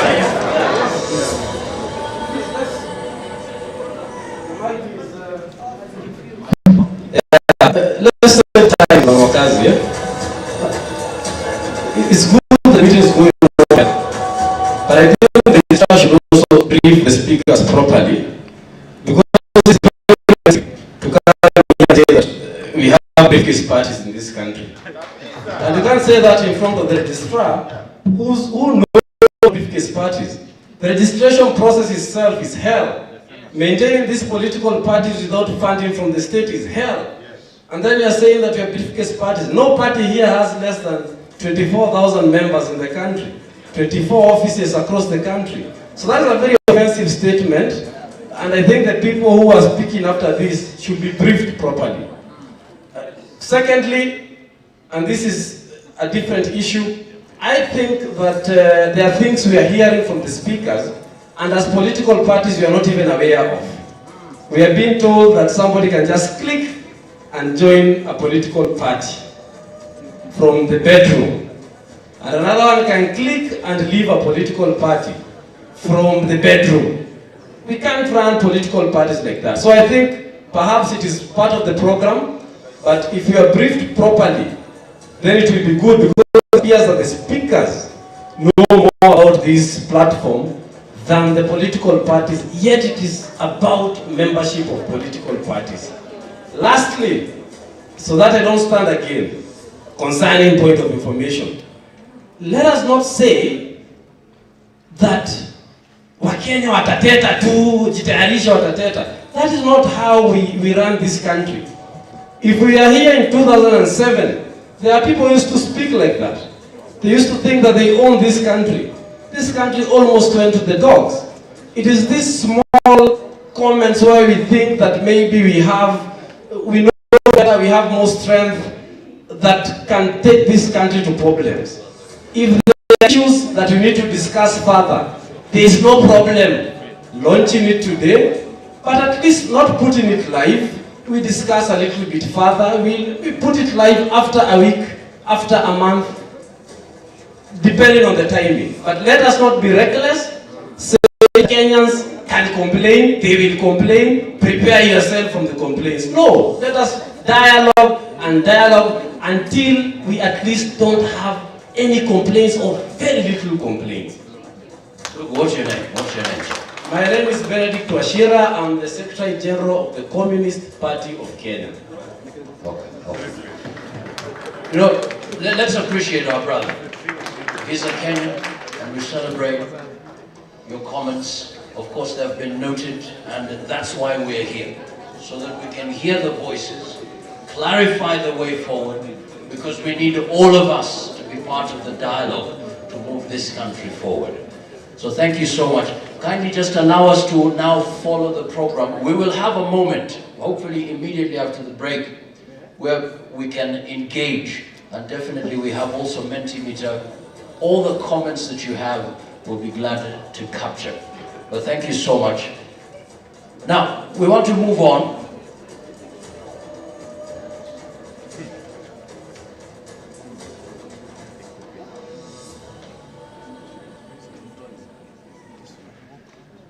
Distinguished guests, ladies and gentlemen, this particular speaker is very critical, and we want to celebrate her office because this is really the first time. She once served as Director for Voter Education, Partnership and Communication at the IEBC. Now, she is Kenya's first ever Data Commissioner, setting the standards regarding the handling, storage and sharing of personal and corporate data. Please welcome Office of the Data Protection Commissioner, Data Commissioner Ms. Immaculate Kasaid. Makofi yake tafadhali.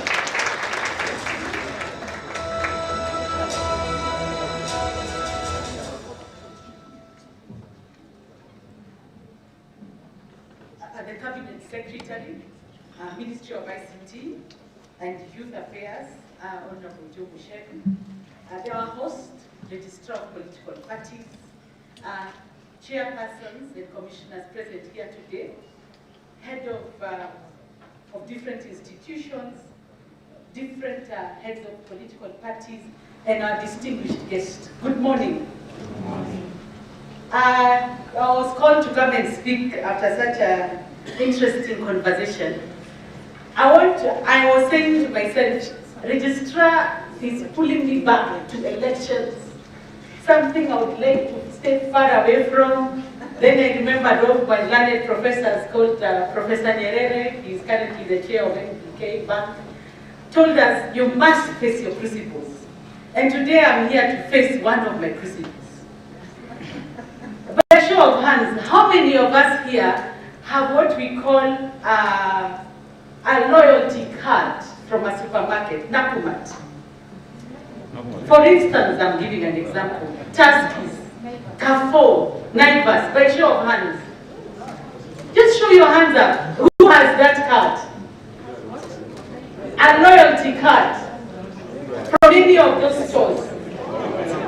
Do we have that? Excellent. What did you do in the card? You filled your name. What else? My ID. What else? My phone number. What else? Your email address. And at times, perhaps Veronica, you even asked them to deliver food to your doorstep during Corona. So they even know where you stay. Ladies and gentlemen, today as we sit here to celebrate the Office of Registrar launch a strategic plan in ECITIZEN, I want us to reflect on the issue of data protection as something that we do every day. we are not conscious of how our data protects, how we are supposed to protect our data. We are quick to throw a stone on others. My point of Damascus, for those who are Christians, you know about Damascus? When I got this appointment and I had to look and ask myself, Allah, is this the ecosystem we are talking about? Was when addressing people like yourselves, and when we had a conversation about my room as an enforcer, I realized in the room there was sudden quietness and there was close to panic because everybody asked, now the data commissioner is going to close down the organization. From the sense of panic, I went on a personal reflection to ask, why was the Data Protection Act enacted in the first place? My CS is here, and I keep telling him we need to celebrate him for, under his tenure, he does not only have the data protection, he now will be celebrating automating a process that Kenyans have talked about in terms of political parties. Please celebrate him for that. So, my point of Damascus was that. So I asked myself, are we going to shut down every single operation in this country? Or shall we go to the table and have a conversation? I had a written speech. However, today I said I speak from my heart. Because as a country, we need to have that conversation. We are a country that many times we like to point at others and forget that the finger points at us. The three at us and one is at the other. We celebrate shouting. We celebrate people's downfalls. We never sit on the table to ask ourselves, what are the gaps and how can we address them? When the testing happened in June, my phone went ringing. And the question everyone was asking, I never gave consent. Why am I in this political party? They never asked me to come in the first place. What should I do? We are a data commissioner, you should be protecting us. It's a data breach. And the answer, the questions went on and on and on. The question I want to pose to us, when did the rain begin to beat us as a country? When? For how long? Will it be one person's responsibility? It's the responsibility of all of us as a connected country. I've posted an example of a loyalty card. Not for the sake of it. Knowing very well, we in this room easily give our information. Knowing in this room very well, information about how we vote is everywhere. And not for no reason. According to the law, even the data protection, the data is collected even for registers for a lawful purpose. Are we changing it? What will we do with institutions that then say you can have access to that information without any questions? Shouldn't we be around the table asking ourselves, how will we address it? Then look for the easiest person to hit at and when we get frustrated. Those are questions, ladies and gentlemen, we must ask ourselves.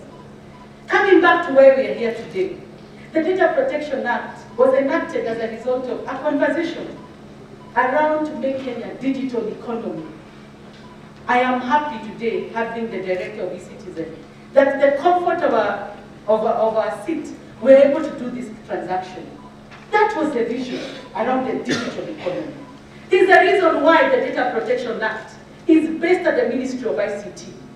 It is to enhance business processes in this country and make Kenya a better place to have, to actually transact, make us a Silicon Savannah, because we want to make sure that data for Kenyans is actually protected. That is the reason. So what did we do? Considering that the Data Protection Act is under Article 31 of the Constitution, where everybody wants their right to privacy protected. And yet we're in the same country in terms of everybody wants to know what is going on. Ladies and gentlemen, after we received over 300 complaints on people who have been registered wrongfully in political parties, and decided to embark on a journey, we thought, as an enforcer, we thought our best strategy then was to wear the hat of a compliance. Please underline, I am here today to speak as the person responsible for both compliance and enforcement. Because if we carried the enforcement rungu, no one would be in this room today. When you wear a compliance rungu, you work with the people that talk. I'm here to tell you today that as political parties, after we received complaints, we sat with the Office of Registrar of Political Parties, and we got an assurance that those who had complained to us, 300 of them were deleted from the list. In a meeting in Nakuru, we also agreed that it's important to also make political parties as the first point of call before they go to the next level of data commissioner. And the reason is the Data Protection Act provides for self-regulation, one, as a principle. Two, alternative dispute resolution. So one of the resolutions, before people complain to the Office of the Data Commissioner, you will need to complain to the political party and the registrar. Then you come there. And the third thing we agreed on, even where consent or lawful purpose are part of the reason, you need to provide for an opt-out. I believe that those are issues that have been addressed. That if you find yourself if you find yourself in a political party, you have the option to actually opt out. Our conversation thought that those were more progressive way of bringing people on the table.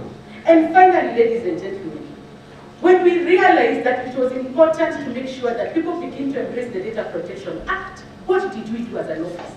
We developed the Electoral Process Guidance Note. The Electoral Process Guidance Note is supposed to help us improve this ecosystem on elections.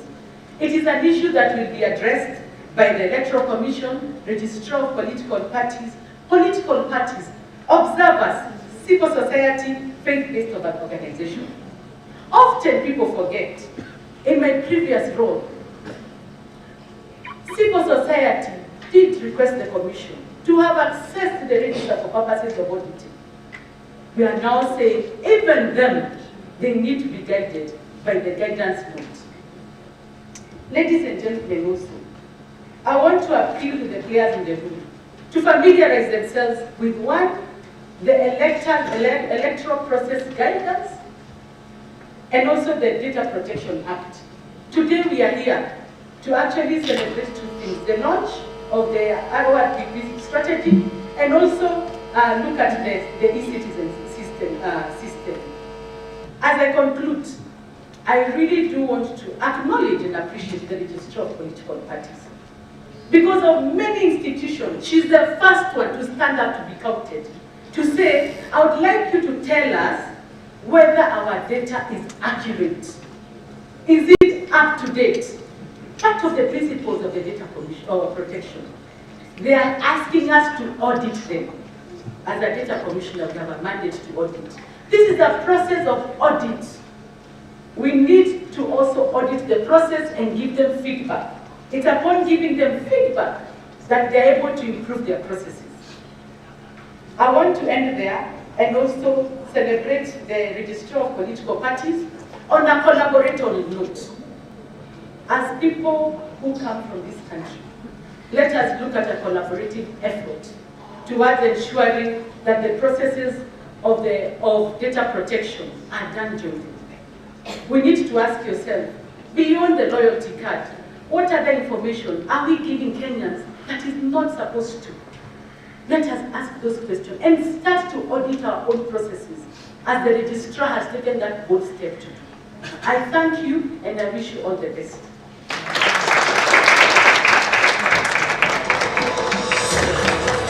Well, thank you so much, Mr. Commissioner. A big round of applause for her as well.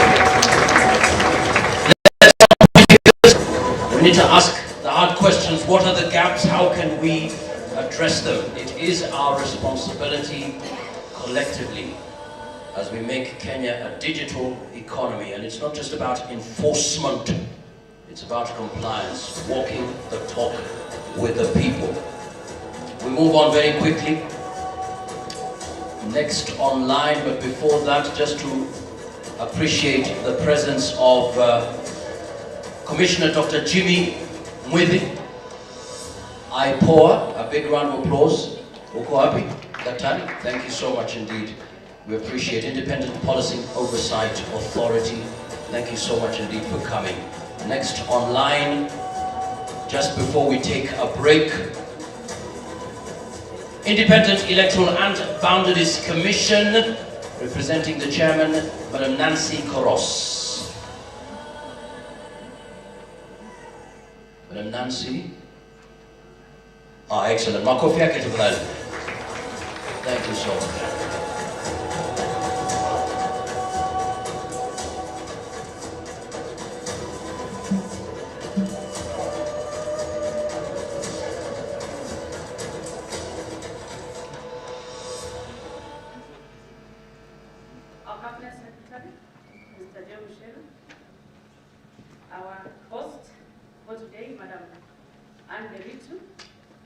And all protocols of staff, good morning.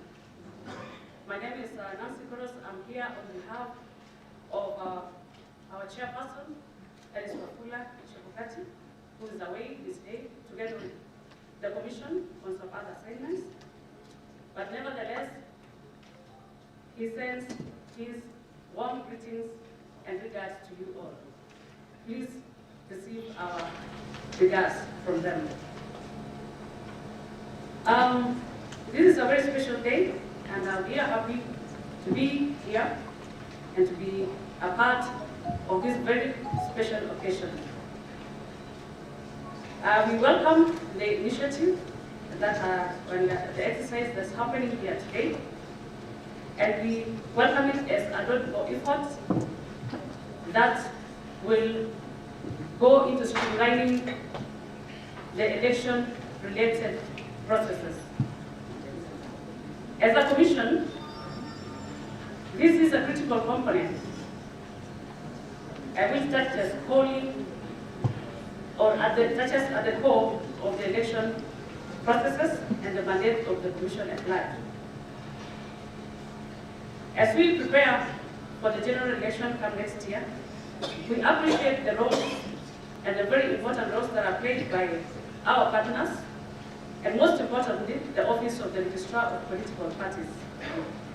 Now, through this initiative and through what's happening here today, we believe that we can achieve our democratic ambitions and our democratic needs, or we realize our democratic needs as a country, as a people, and as a citizen. This day marks the launch of a very important process, which will give a chance to every citizen to have a say in matters politics.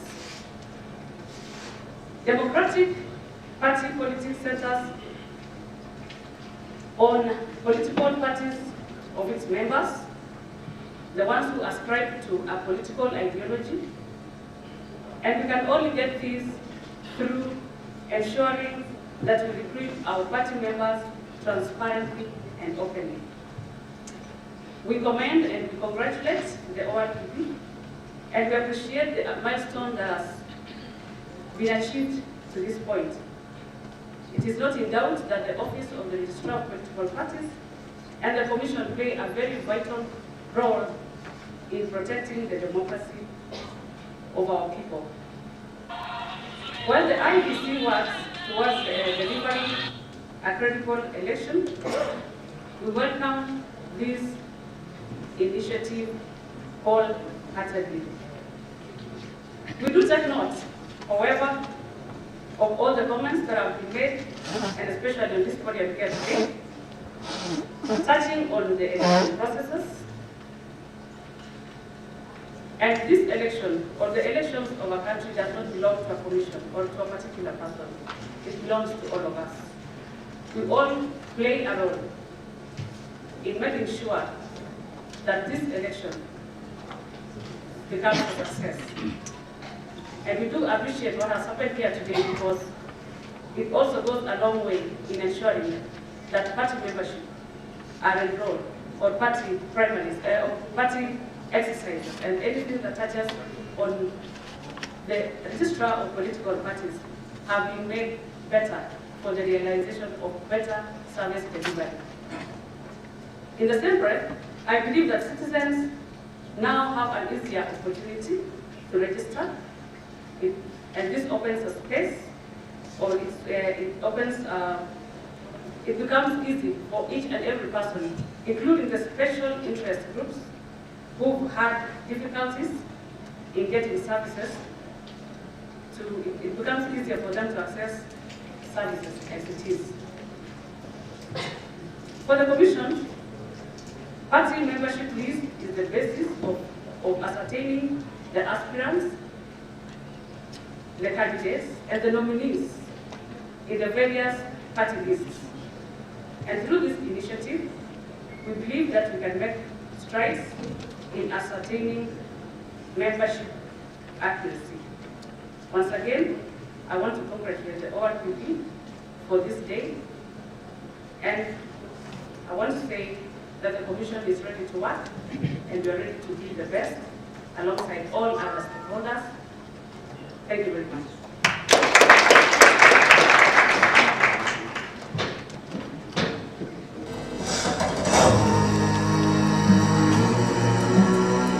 Well, thank you so much indeed. IBC welcoming this great initiative wholly, and a challenge really. The elections of a country belong to all of us. We have a role to play to make the elections a success. Right now, very quickly, we want to appreciate the presence of members of Parliament. Honorable Majimbo Kalasinga MP, Kabuchai, Port Kenya. A big round of applause for him. Asante sana. Thank you so much. And of course, we appreciate the presence of Member of Parliament, Kiminini constituency, Honorable Chris Wamalwa. Asante sana, karibu sana. And I understand there's something very important and precious you need to share with us. We'll give you about 2 minutes and then we'll be ready for the break. A big round of applause to Mheshimiwa. Karibu sana.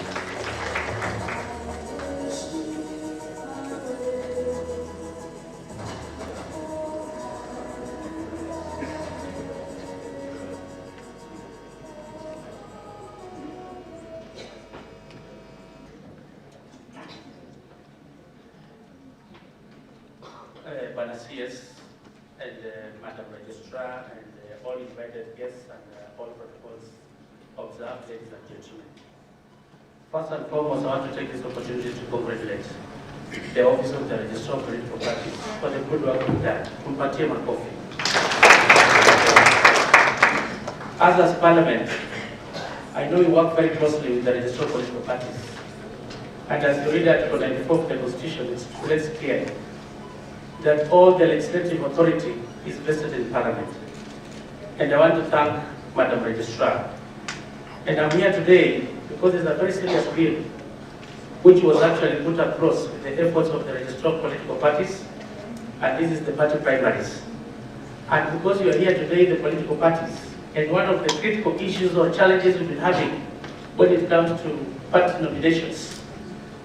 So this party primaries bill is actually to help and streamline. And we have very few months towards elections. And as Parliament, we are committed, we are trying to expedite that bill. Initially, the bill was sponsored by Senator Isaac Mwaura. Unfortunately, you know what happened to him.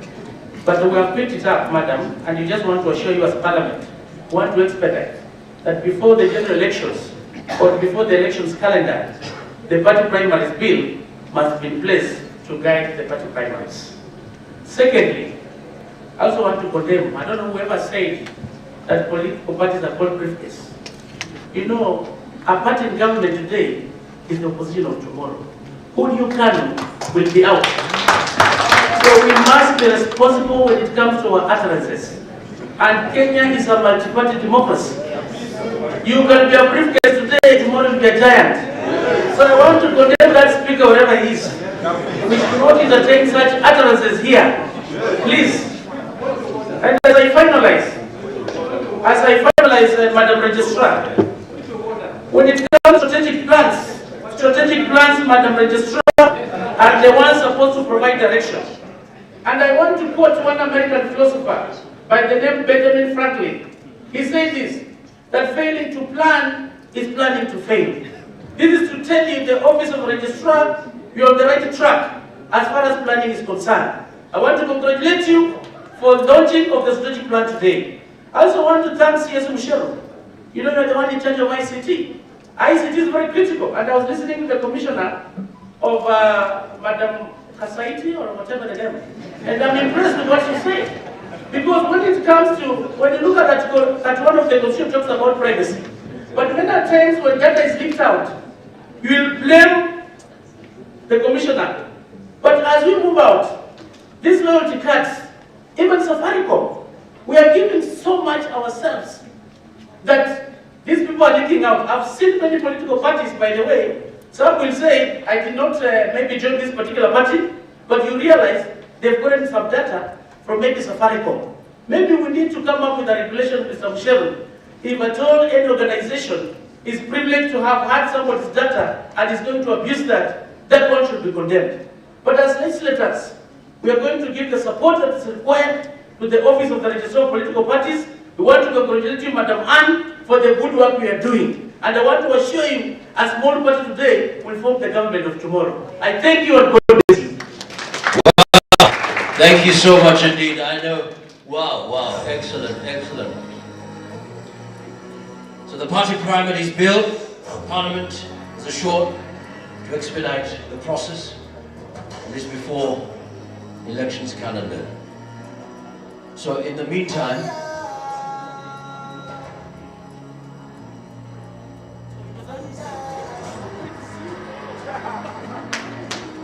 wow.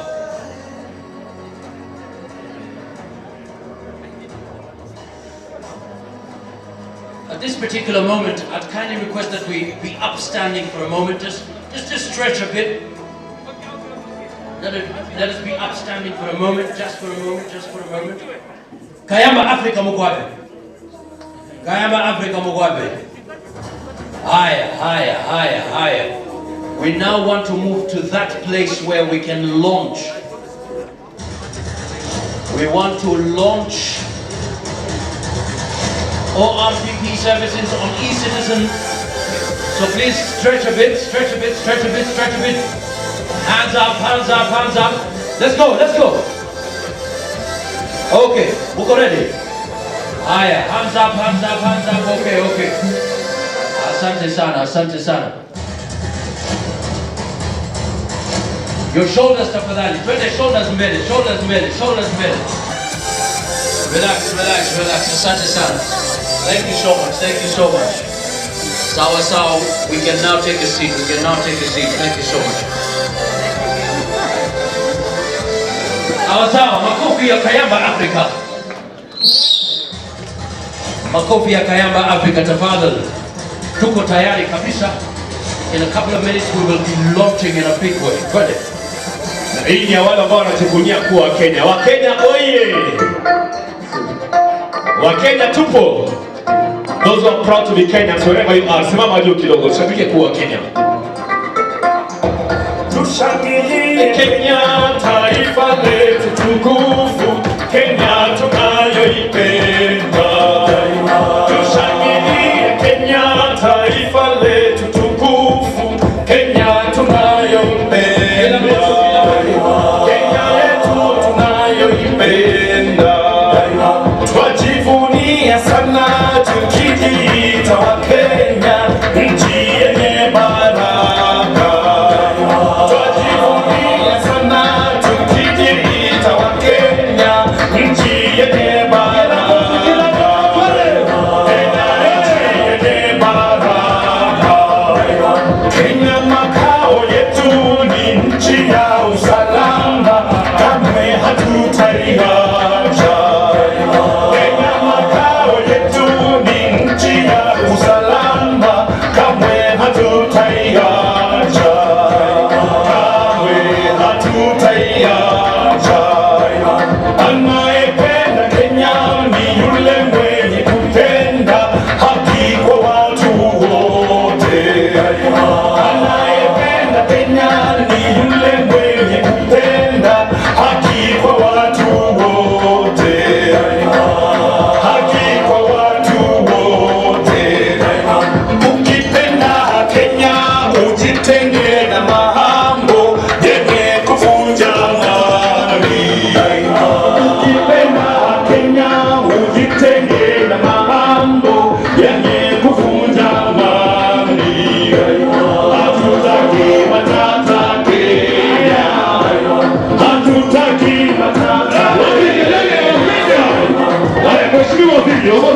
sote. Wala tukuja kuwa Kenya, sote.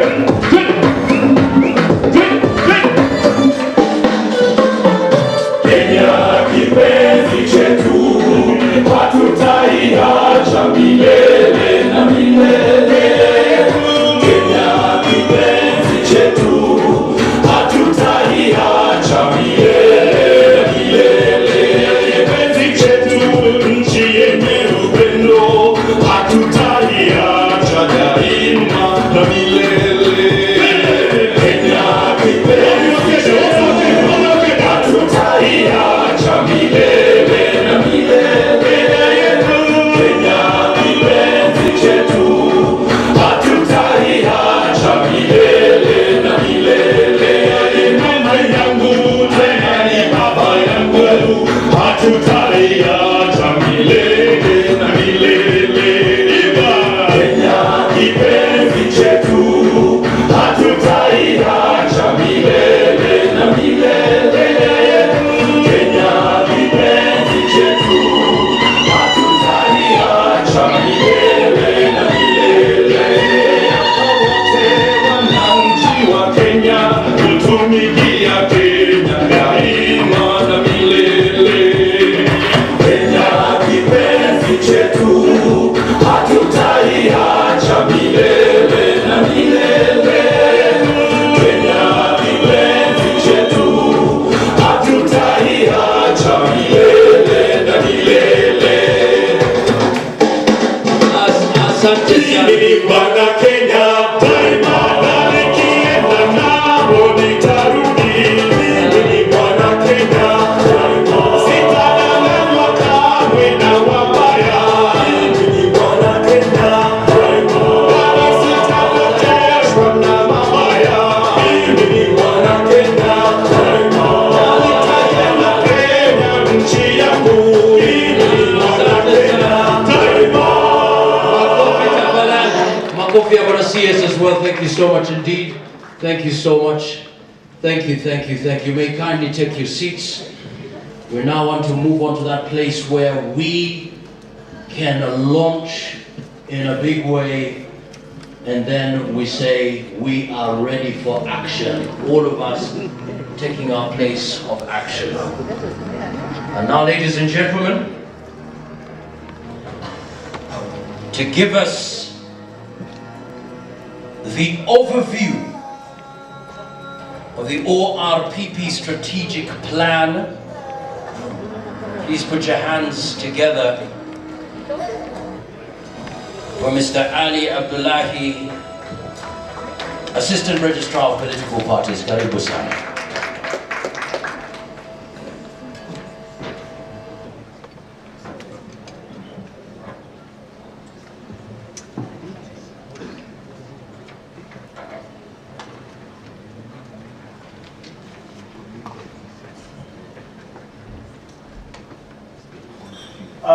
Our chief guest, CS John Mucheru,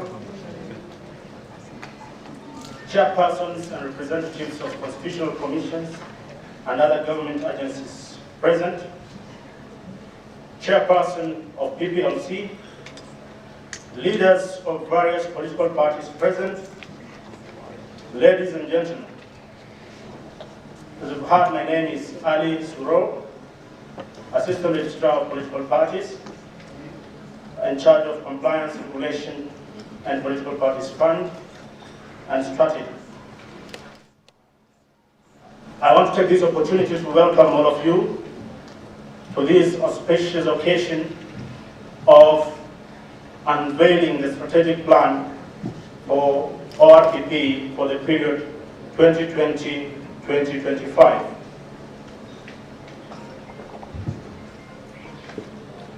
The strategic plan we are launching today covers the period that I've just stated and defines the strategy for achieving its vision of a model regulator of political parties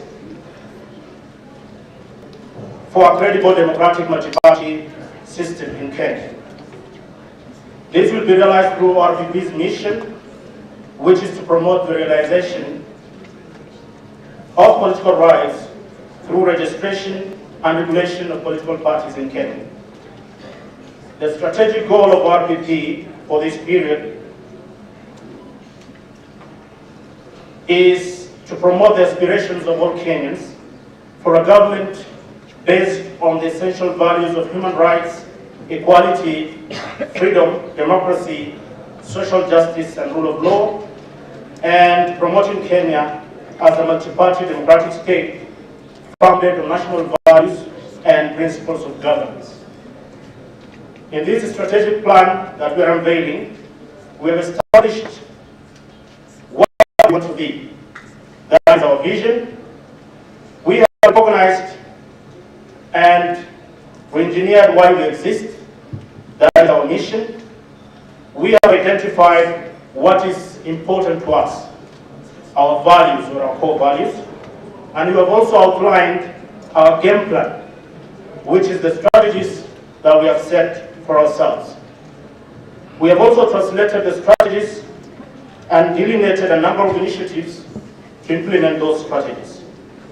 This plan helps us establish priorities, choose strategic actions and options, and allocate resources efficiently. It also addresses critical performance issues by establishing expectations for work performance, planning ways to meet those expectations, and continuous development of capacity for optimal performance within the organization. The plan is therefore an embodiment of our collective promise to our stakeholders on service delivery standards that they should expect from ORPP.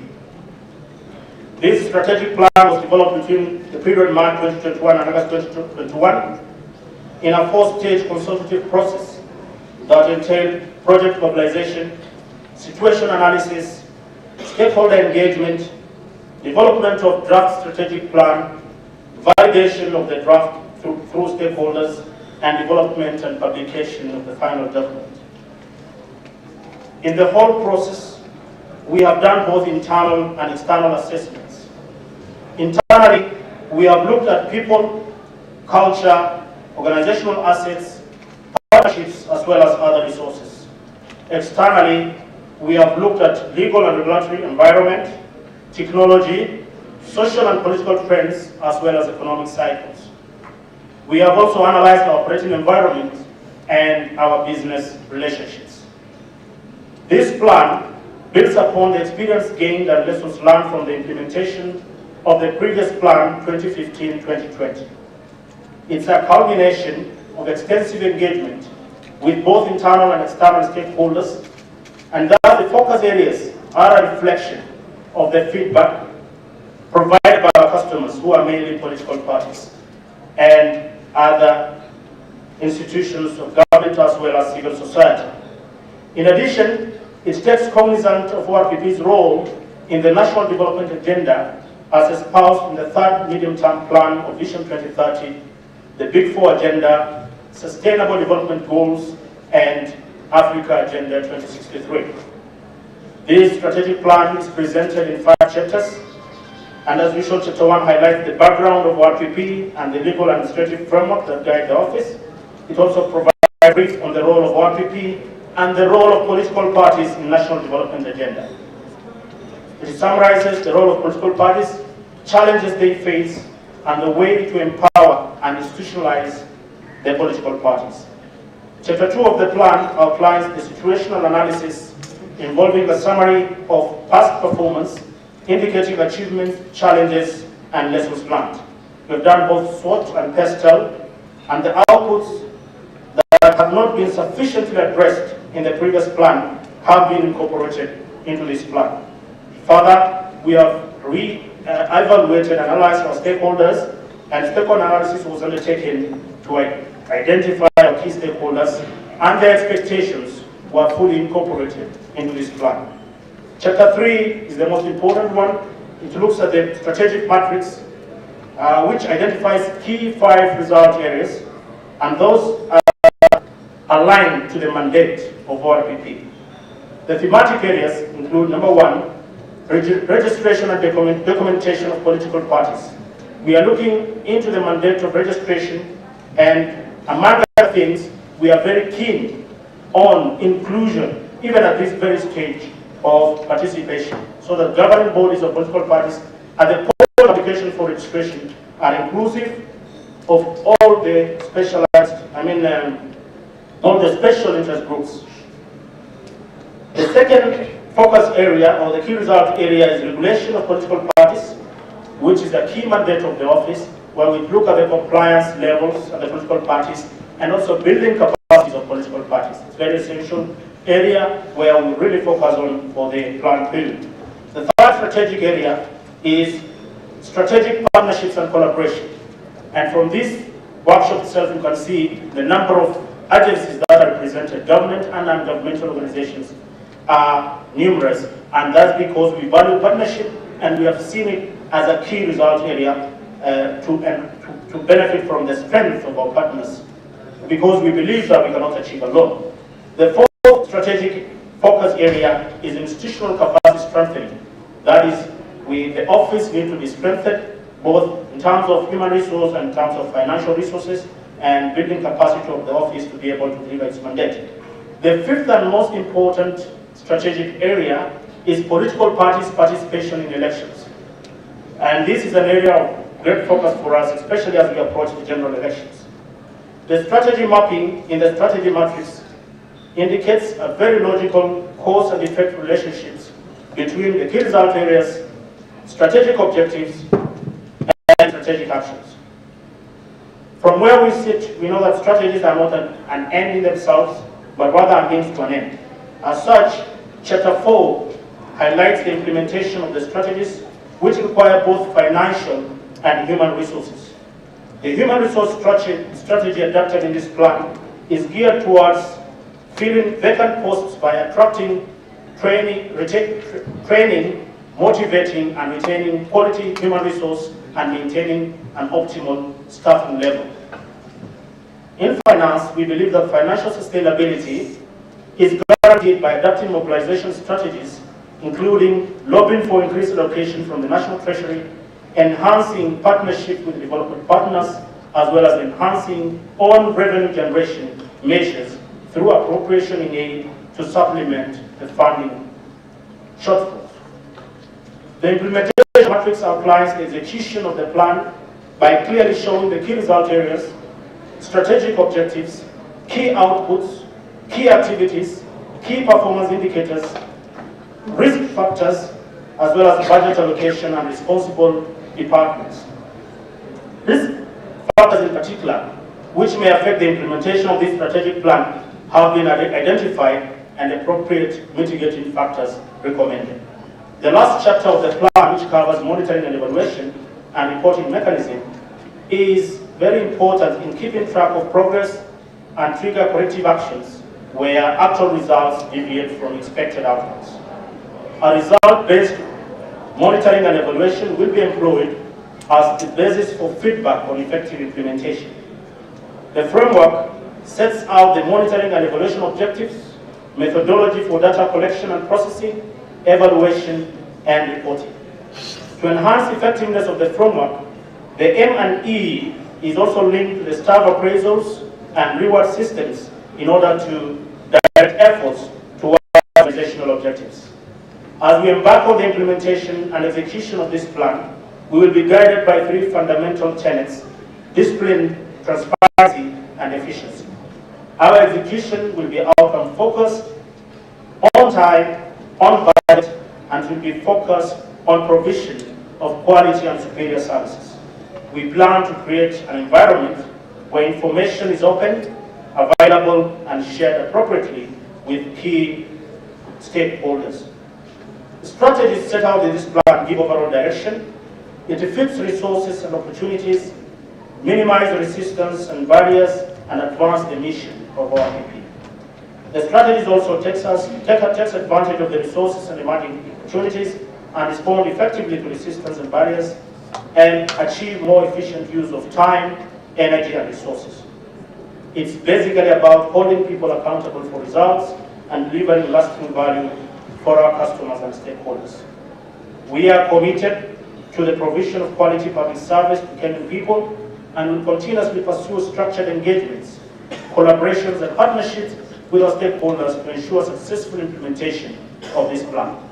We are cognizant of the fact that the visible and tangible commitment of top leadership is a critical factor in the credibility and effectiveness of the strategic plan implementation. The Registrar of Political Parties, as the CEO of ORPP, has created and conveyed a sense of urgency about the implementation of this plan consistently and with conviction, and has affirmed her unwavering commitment to the successful execution of this plan. Overall, we intend to achieve increased visibility, distinct accountability, strong cross-team alignment and collaborations, informed decision-making, and decreased risk. We promise to be more focused, efficient, and increasingly responsive to the needs of those we serve. We will direct our energies towards the implementation of a well-defined core mandate and policy priorities, and utilize resources more productively so that we can take our rightful place as ORPP in Kenya's social, political, and economic development. Thank you very much.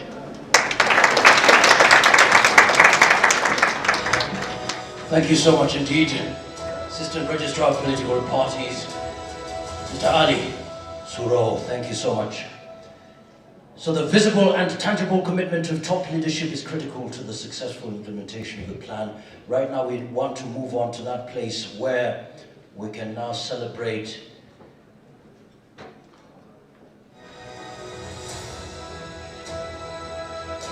the ORPP services on ECITIZEN and the Integrated Political Parties Management System. A big round of applause to Assistant Registrar of Political Parties, CPA Florence Biria. Karibu sana.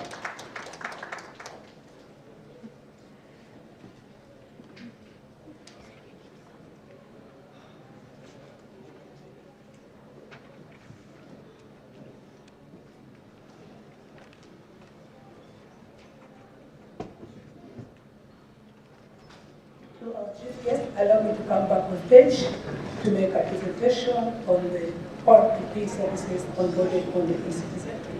Thank you. I welcome you all Kenyans to a new experience of accessing ORPP services onboarded on the ECITIZEN platform. Just by a click of a button, you can now check your political party membership status, join a political party of your choice, or leave a political party where you belong to. Henceforth, freedom, ease, convenience, and personalized service is a new dawn in political party membership. This noble journey started over a year ago when an idea was birthed and nurtured through elaborate stakeholder consultations, engagements, and feedback that have culminated to a full rollout of a transformed membership management system. In June 2021, as early this year, the check status service, single service was piloted on ECITIZEN platform for a scheduled 2-week period. The feedback received was immense and very encouraging, notably for the gaps and limitations pointed out through the feedback.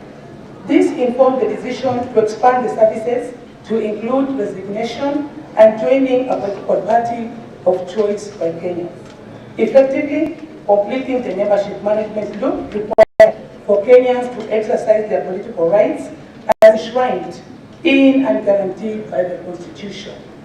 The overriding objectives of onboarding these services on the ECITIZEN platform include, I just highlight 3, to clean up the political parties membership register by making it easy for Kenyans to join political parties of their choice and leave parties where they no longer ascribe to their ideologies.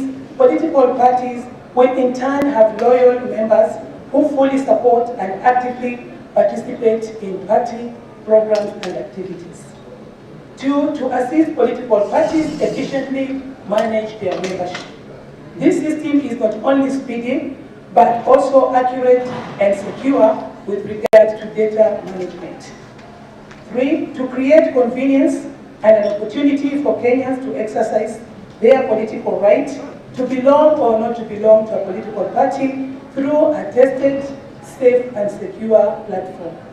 Through the joint effort of the ORPP technical team led by the ICT department, and the National Treasury eCitizen Services team. The three services, namely Political Party Membership Check Service, Political Party Membership Registration Service, and Political Party Membership Resignation Service, have been successfully onboarded on the eCitizen platform, tested, and confirmed as operational. Relevant stakeholders, including political parties and the ORPP staff, have been adequately capacity built to smoothly manage the process and discharge their respective roles, as well as support the users of these services. Various awareness creation messages have also been developed and shared through different channels and communication platforms aimed at maximizing demand and uptake of the services. Even as the ORPP increases its embrace of technology for improved service delivery, this initiative fundamentally stems from key legal provisions. Section 34 of the Political Parties Act 2021 requires the registrar to verify and make publicly available the list of all members of political parties in Kenya. Further, the registrar must ensure and verify that no person is a member of more than one political party at any given time. Section 14 of the Political Parties Act makes provision for the rights and process of resignation by a member of a political party in various circumstances, whereas Article 38 of the Constitution guarantees Kenyans the freedom of political choices under the Bill of Rights. In order to effectively operationalize the onboarding of services on the eCitizen platform, the platform has been interfaced with the Integrated Political Parties Management System, commonly and in short referred to as IPMS, which is a web-based application developed and administered by the ORPP for the management and custody of political party records, information, and data by the registrar. For achievement of maximum results, the IPPMS is currently undergoing a major upgrade to activate most of the available modules and functionalities within it. Some of the upgraded and newly activated modules in the IPPMS include political parties membership, political party management, master data management of political parties, IPPMS reports on membership, as well as administrator audit trails. In the ORPP 2020-25 strategic plan, building a robust ICT system, automation and system security have been identified and prioritized as part of the key strategies to be employed to realize the set strategic objectives. Among the benefits of onboarding the membership services on the eCitizen platform include, but not limited to, the following. Section 7 of the Political Parties Act sets the threshold for political party offices at a minimum of 24 county offices and a head office for each registered political party. Due to existing constraints, it's been observed that most political parties have resorted to operate the minimum number of offices prescribed in law, yet most political parties have membership beyond the 24 counties. This initiative in service delivery, therefore, will guarantee Kenyans, irrespective of their physical location and proximity to a party office, the opportunity to fully enjoy their freedom of association and personalized management of their membership in political parties. 2, this platform will also give sufficient convenience to persons with disability who would have been otherwise challenged to physically reach offices by accessing the services with much ease. Thirdly, the youth who are majorly tech-savvy and would like to conclude their transactions within the shortest time have been also fully accommodated and enabled to exercise their political rights with the ease and convenience they desire. So we expect to see more young people joining political parties of their choice and actively participating in political party activities and programs. In addition, political party youth leagues will become more vibrant, and hopefully we shall see more young people contesting elections in future as a result.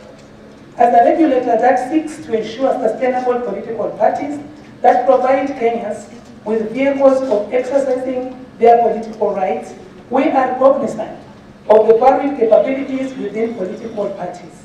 However, the onboarded services on ECITIZEN are equally accessible by members of all political parties, as well as Kenyans seeking to join any of the registered political parties. Therefore, the time is now for all Kenyans to be part of this transformative turning point.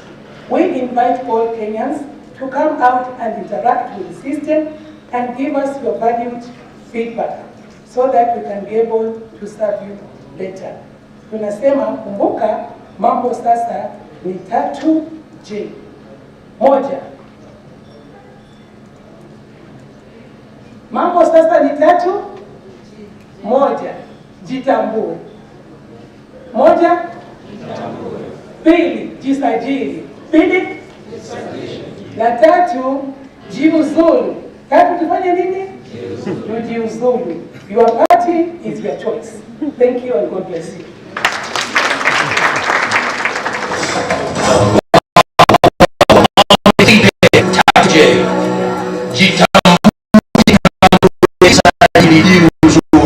The time is now. This is the transformative turning point we've been waiting for. The next season. The next season of our country.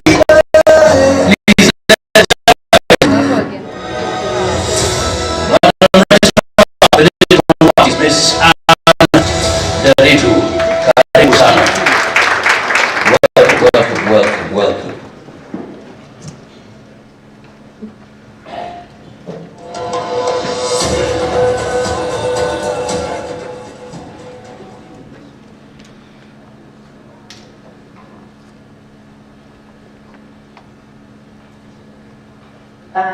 The chief guest today, Honorable CS ICT, Mushero, all the previous speakers who have participated in this launch, including the director of ECITIZEN platform, digital payment, the data commissioner, whom we have enjoyed at the hip for the longest time since this process started, the PPDT, who we know that half of the disputes arises from the question of membership and how has a person join a party or leave.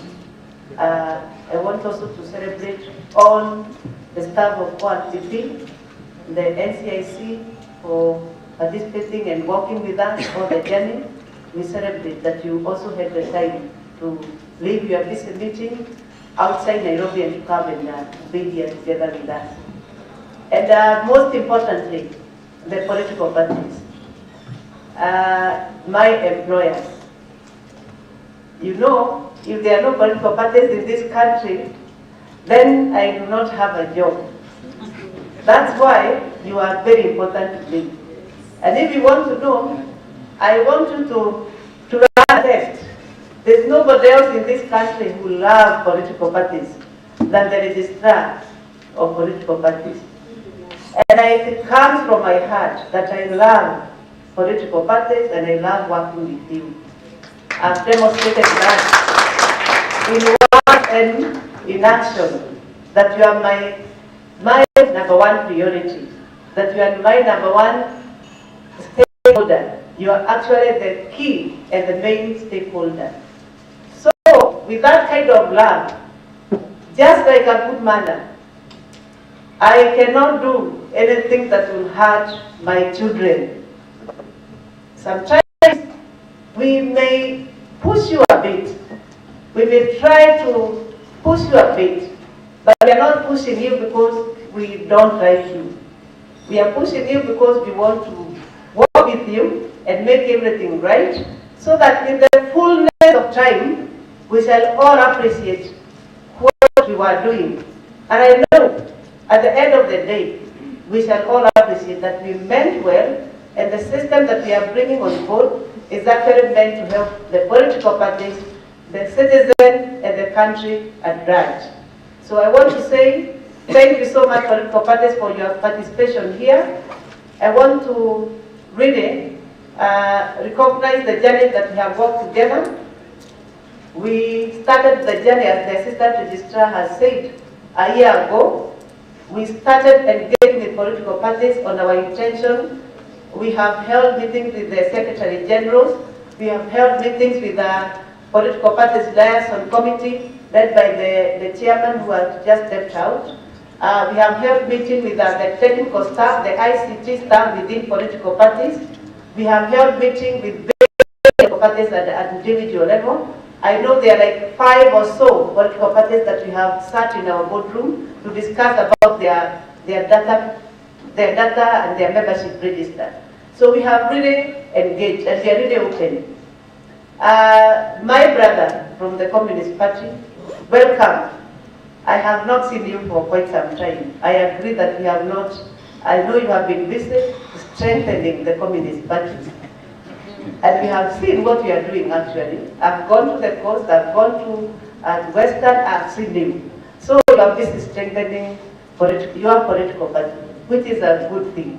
Meanwhile, you are represented in all those forums, and we would indulge the person who represented you probably to keep briefing the country. But I know you have been very busy. We have all the reports. You have all the reports. Can we talk about this party? We have all the reports.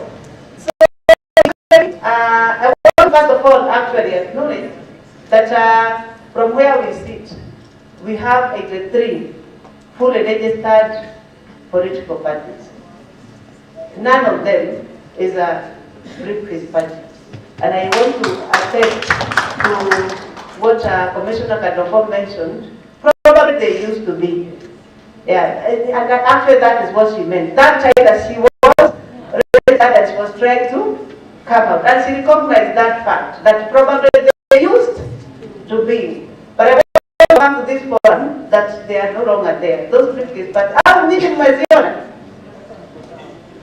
They are there, all political parties. In the same June, we actually inspected all parties' offices. You remember that inspection, political parties?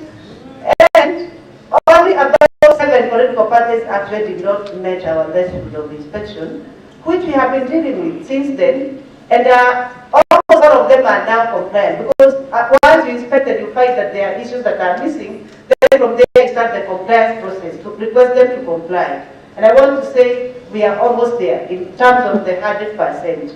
As political parties prepare for the next general election, we are keen to support every political party that we have embodied in terms of registration. As somebody mentioned, I think it's Communist Party, the registration process is very vigorous. And I know some people have taken years. Where is Umoja Summit?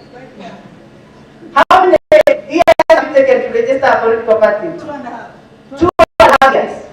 Registering, because the process is vigorous, we interrogate even that data that you bring to us and all that. So what we want, because I don't want to take a bit of time, is that we want now, we're registering members, because one of the processes that keep you longest is the registration of members. Because you have to walk to every count physically with forms attaching people's ID and all that. That makes it very complex. We actually want to make it easier. Our intention is that after this, we are going to synchronize. We know every political party, almost all political parties have an application where they are capturing data of their members. What we want to do, through what Assistant Registrar CPA Projects has said, the integration of that through IPIs to the integrated, the political parties integrated management system. So that when you register using your application, that data comes to the IPMS, the one that we are all familiar with. So that you don't have to keep uploading data once after, you are uploading from your end, but through an application. It will become easier for you, and that's what is political parties have been requesting that we do, so that it becomes easier for you to register members. We are in a country where 75% are actually people below the age of that 5. They are youth. they are technologically conscious. They find cumbersome to keep filling forms, keep attaching and photocopying IDs. So we are addressing a need for the future. That the young people we have today, the 75%, are already acclimatized with an environment of technology. So allow us, with your support, to look at this system from a positive side of view and be assured of our support. We have no business killing parties. You don't kill people. You cannot kill a person that you want to be. What your leader will live be if you actually kill everybody that you are expected to live. What we shall do is strengthen you, help overcome the challenges, and so that we walk the journey. And at the end of the day, we shall all be proud to say that we have actually supported a system that has strengthened democracy in this country. Going to elections, as IBC mentioned, the issue of membership and how the membership checking has happened sometimes make it very cumbersome in terms of the electoral process, and especially the nomination process. For that reason, we are easing the process of nomination, especially for candidates. And they are strengthening parties so that their data become credible, and every person will not come saying that our data, our political parties register is not credible. In the next election, we expect that political parties are going to use their membership data as the basis for party primaries. That calls for the register to be clean, and that is what we are helping you to do, so that those people who don't belong to you can freely let them go. Kama hapo wenu na hataki kukaa na nyinyi, let them go, so that you have bona fide, true to have members who belong to your party. And those people are the ones who shall come now to participate in the political parties primary. Because if you do not do that, there is a possibility that every time that you put the register out there for voting, the people who actually do not believe in you actually come and vote. And by so doing, they can bring on board a candidate that you actually had not intended, was not intended in the first place, because it's not the real members of political parties that are doing that. Our chief guest, allow me to give you a bit of history of this register and where we are and how it came to be. When the political parties started registration, they were being registered at the registrar of societies. Then, for many years, since the time immemorial, since independence, then in 2007, the Political Parties Act. And then the data came from the registrar of society, because membership was still a requirement. Then was translated to come to the office of registrar, which was established under the Electoral Commission then, the ECK then. And then the registrar of political parties continued then to register. Then along the way, they had mergers.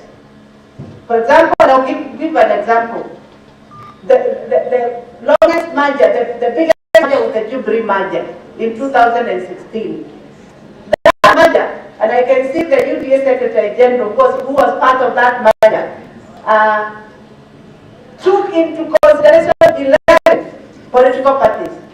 All of 11 political parties was merged into one to become the Jubilee Party, and that is data. So the Jubilee Party then have all of the 11 combined together. So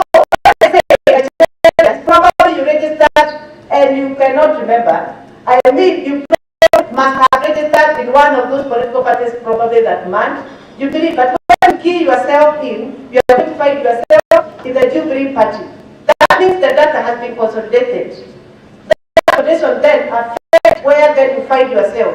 Probably registered at the then. But today, Jubilee Party, that complicates, and then they can say, I have never applied to be a Jubilee member. But registered in that other political party. My request, honorable guest, is that we appeal to Kenyans, because we have provided for an avenue as guided by the Data Commissioner to opt out. The best way is opting out without much drama, because we have given you that position, so that when you you find yourself in a party that you do not want to belong, kindly opt out. There's a process of doing that. I want to assure Kenyans and also the political parties and people participating in this meeting that first and second of opt out is a notice that is given to the political party, and another notice given to the office of registrar of political parties. There's a process in between. It's not an instant kind of a operation. The only that is instant in that system is checking your membership status. But the other is an application to resign, an application to join a political party. So when you key in and you want to register in Communist Party, for example, it is the Communist Party Secretary General or the email they have provided of the system they have that will be given a notification. Through that notification, it's upon the party where notification has been given to either accept the member or reject that particular member. So registration is actually by the party, not by the citizen. So the platform is only offering the platform for you to do that. So the party decides whether I want to admit the member or I do not want to admit the particular member that I have registered. But in terms of resignation, we also give a notice to the party and also to the registrar of political. That is the process. Section 14. All political parties, that is what it says. So we give the party a particular timeline to have resigned the member. But we see that you are not resigning the member of the political party. After there is part that we will give, then resign the member as the office of the registrar of political party. Why? Because we have to enforce the political right of a Kenyan in terms of wanting to leave a party or joining another. The admission is entirely when the party admits, then they approach on IPPMS system. So there is no intervention of registrar there. It is actually you who is dealing with your members, and then that data comes to us as custodian. So I want to clarify that so that we are clear that we are not interfering with the political parties' processes. We are not interfering with the law. The law is very clear how a member should join or leave a political party. And finally, we take cognizance of elected leaders and the nominated leaders and party officials. There's a process that is captured under Section 14 of the Political Parties Act that must be followed. In the system, we must receive a physical notification from the speaker that a particular elected member has resigned. So the resignation can only be confirmed through that process that is captured in the Political Parties Act. I want to welcome all of us in the system and request for the support of citizens and support of everyone. We mean well for this country. We mean well for political parties. We love political parties. We love working with you. You are employers. Can you clap for my employers? And I want to go far. And I want to stop there for now and request that then we go to the next level with the guidance of the. I want to take this opportunity and I seek your honor to invite Honorable Joe Shell, the CS for ICT. Thank you for honoring our occasion. Thank you for coming. Thank you for all the support.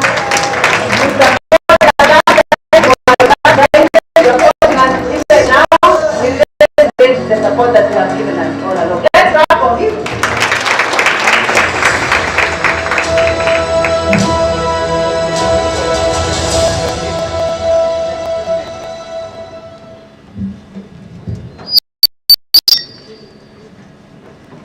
Thank you very much.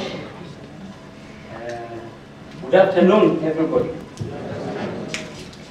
Good afternoon again.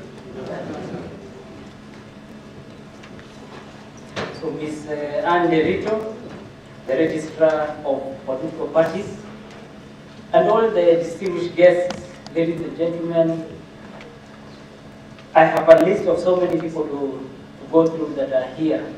Most have spoken, so let me not read all those names. but say that for me this is a very joyous time and occasion when many of the ICT systems are coming together, all independently but coming together to really make life better for the citizen. And so I'm extra pleased that you invited me to be here this afternoon as your chief guest. And let me say, there are many things now that we can do from our homes and bedrooms, now including checking which party we are in. But it's important to know that you can't check somebody else's details. And that is the reason why it's through ECITIZEN. You register, ECITIZEN confirms it is you, then they can allow you to know which party you are in.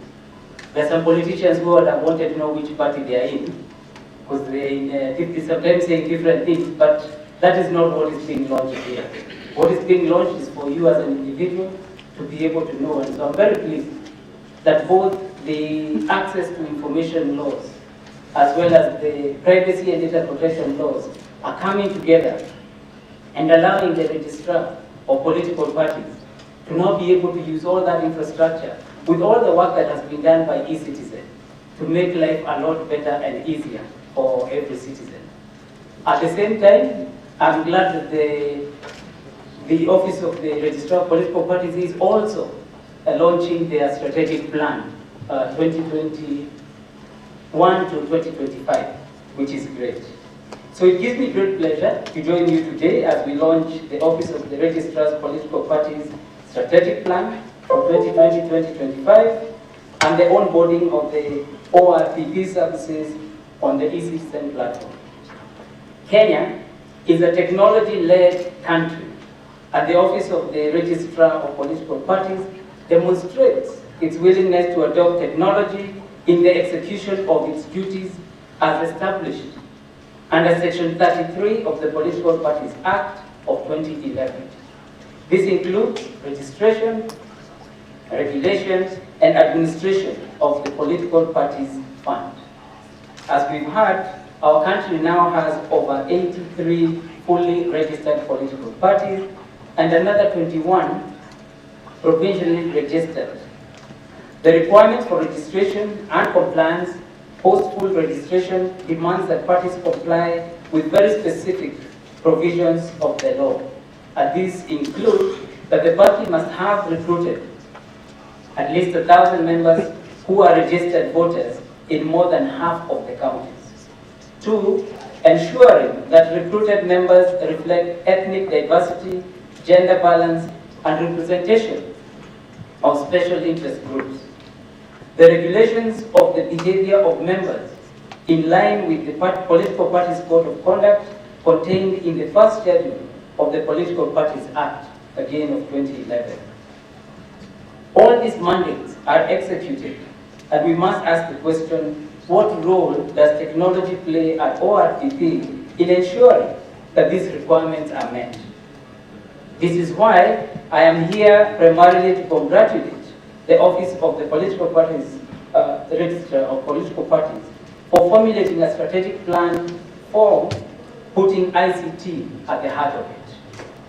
The membership of political parties and a host of other records which the ORPP is a custodian of for political parties are managed through an integrated political parties management system, IPPMS, as they have said. The IPPMS is a web-based system internally developed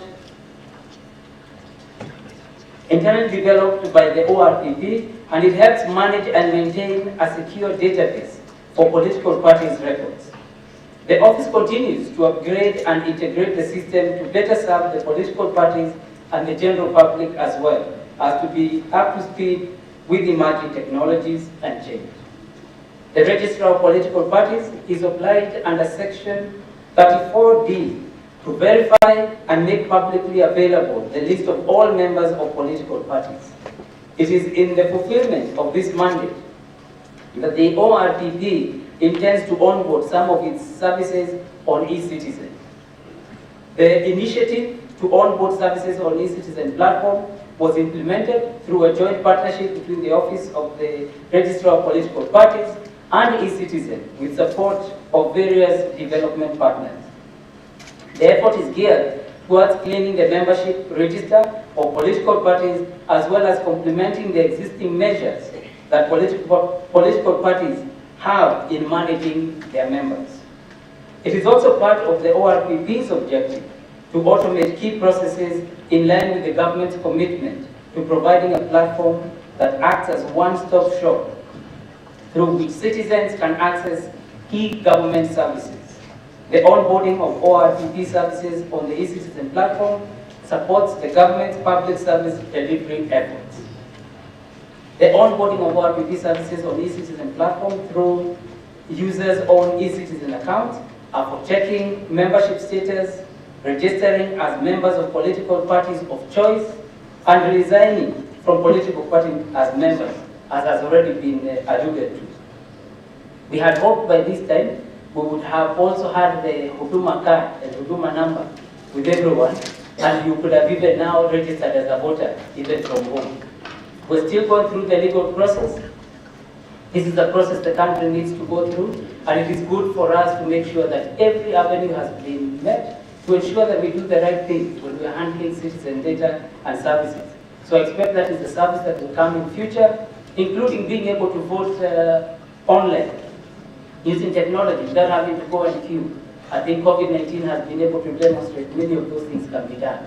So we're looking forward to that time, but I'm glad we've made some great milestones today. The ORPP has also finalized the preparation of its strategic plans, which provides the roadmap to align the organization's functional activities to achieve their set goals. This plan is important to the ORPP as it provides a well thought out sense of direction that outlines smart goals that are in line with the vision and mission of the organization. The plan also creates the necessary foundation and sets boundaries to determine resource allocation and efficient decision making. I am informed that this strategic plan has been developed through a robust, participatory, and consultative approach, which key stakeholders, and these include political parties, government agencies, and non-state actors. The key result areas of the strategic plan are registration and documentation of political parties, regulation of political parties, strengthening institutional capacity, strategic partnerships and collaboration, and political parties' participation in elections. While these 5 key result areas are a roadmap towards the success of the organization, we must also be cognizant of the vast amounts of critical data that will be collected, processed, and stored by the ORPP. Data, which today is the new oil, is a crucial component of the digital economy of which Kenya aspires to fully exploit. The data in the ORPP's possession can be leveraged to drive the organizational goals and objectives as laid out in their strategic plan. The same data can influence communication, awareness, and information dissemination campaign strategies. However, while some use the data, some uses of the data may be permissible, other uses can raise ethical and democratic concerns. As an example, when the pilot was rolled out by the ORPP in June of this year to give citizens an opportunity to verify their party registration or affiliations, which when they tried caused an outcry. I, however, want to assure citizens that their data is safe, and as the registrar has said, you will have the opportunity to clean the register and clean your data and ensure that you're in the right place. As a country today, we are going through many situations where data is being used, and the data commissioner is also dealing with the issue of digital lenders who are using some of the information that has been provided to call others and find ways of getting people to pay. So they're giving some data out, and I know that the office is working hard to make sure that that data is protected. And so I can assure everyone that as a government and as a country, we will take all this data use very seriously and ensure that people are only using your data where it is allowed. And as part of that broader mitigation strategies against data breaches and misuse, the fast tracking and enactment of the data privacy protection and laws as well as the regulations are part of our big agenda. We recently launched, together with the CS Interior, the cybercrime unit, so that they can be able to now also work on all these people that want to use data against our citizens and against organizations, so that we can be able to ensure as we exploit data, we are not ourselves being exploited.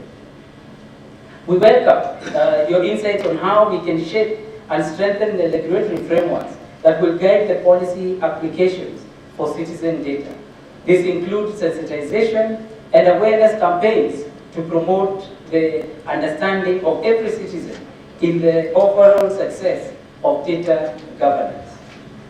In conclusion, ladies and gentlemen, I want to really congratulate the Office of the Registrar of Political Parties for embracing technology and for embedding in their functions within the ICT framework.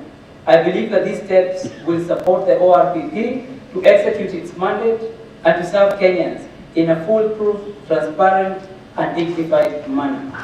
With those few remarks, let me thank you very much, and God bless.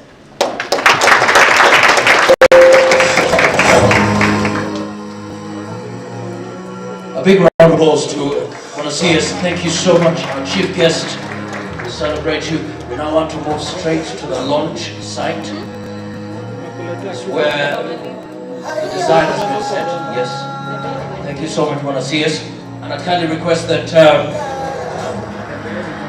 the registrar, assistant registrars, Madam Phoebe, Mungai Tafadhali, Mr. Misati, Mr. Nick, Ms. Desma, Bwana Hassan, karibu sana, NCIC, Commissioner Kidogo, IEBC.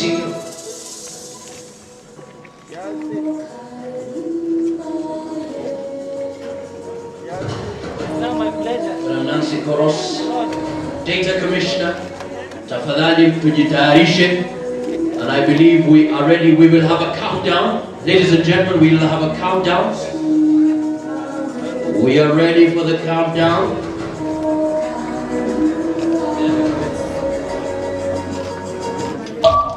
The countdown. 10, 9, 8, 7, 6, 5, 4, 3, 2, 1. Ladies and gentlemen, makofi tafadhali, tusimame wote as we celebrate the launch of the ORPP Strategic Plan launch 2020 to 2025. Asante sana, the vision is there, the mission is there. Thank you so much. So now let's prepare for the photo shoot. And I kindly request we take that one photo shoot, then we'll have another one.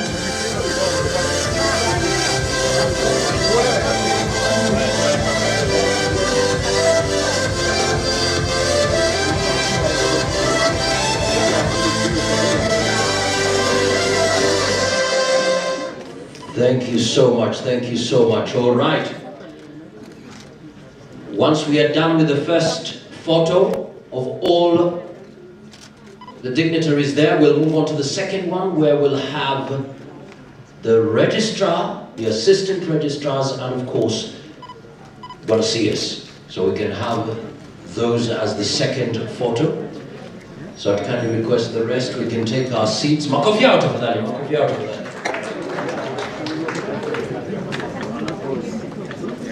So thank you so much indeed. So we take that photo, asanteni sana.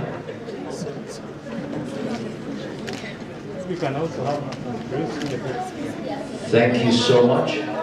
Then our next photo will be comprising the registrar, assistant registrars, Bwana CS, data commissioner,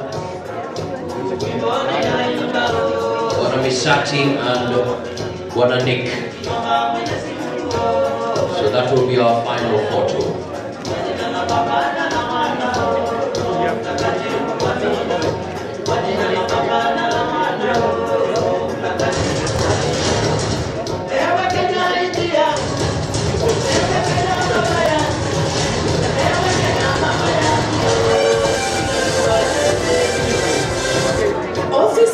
Registrar of Political Parties, the ORPPs, brings you an easy, convenient, and personalized platform to manage political parties membership through ECITIZEN. Log into your account to check membership status in a party you may be registered in as a Office of the Registrar of Political Parties, the ORPPs, brings you an easy, convenient, and personalized platform to manage political parties membership through ECITIZEN. Log into your account to check membership status in a party you may be registered in as a member, resign from a political party as a member, join a political party of choice. Easy steps to this service are: 1. Log into your eCitizen account or create one for those who don't have. 2. Select your preferred service and fill in the details, then submit. 3. Receive a system acknowledgement of request. And 4. Upon processing, you will be notified of outcome of your registration, resignation, or joining request as appropriate. The ORPP is a model regulator of political parties committed to the realization of political rights through registration and regulation of political parties in Kenya. Your party,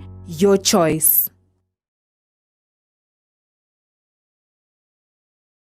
Office of the Registrar of Political Parties, the ORPPs, brings you an easy, convenient, and personalized platform to manage political parties membership through eCitizen. Log into your account to check membership status in a party you may be registered in as a member, resign from a political party as a member, join a political party of choice. Easy steps to this service are: 1. Log into your eCitizen account or create one for those who don't have. 2. Select your preferred service and fill in the details, then submit. 3. Receive a system acknowledgement of request. And 4. Upon processing, you will be notified of outcome of your registration, resignation, or joining request as appropriate. The ORPP is a model regulator of political parties committed to the realization of political rights through registration and regulation of political parties in Kenya. Your party, your choice. Office of the Registrar of Political Parties, the ORPPs, brings you an easy, convenient, and personalized platform to manage political parties membership through eCitizen. Log into your account to check membership status in a party you may be registered in as a member, resign from a political party as a member, join a political party of choice. Easy steps to this service are: 1. Log into your eCitizen account or create one for those who don't have. 2. Select your preferred service and fill in the details, then submit. 3. Receive a system acknowledgement of request. And Assistant Registrars, we are ready now. We'll have a countdown and then we launch ORPP services on eCitizen. We are ready.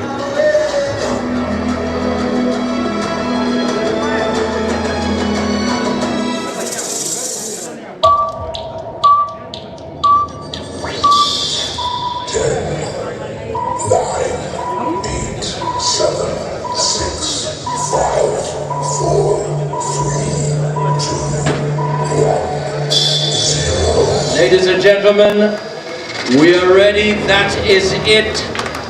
The ORPP services being launched on eCitizen. Makofi tafadhali, we celebrate ORPP. Now all of us can participate.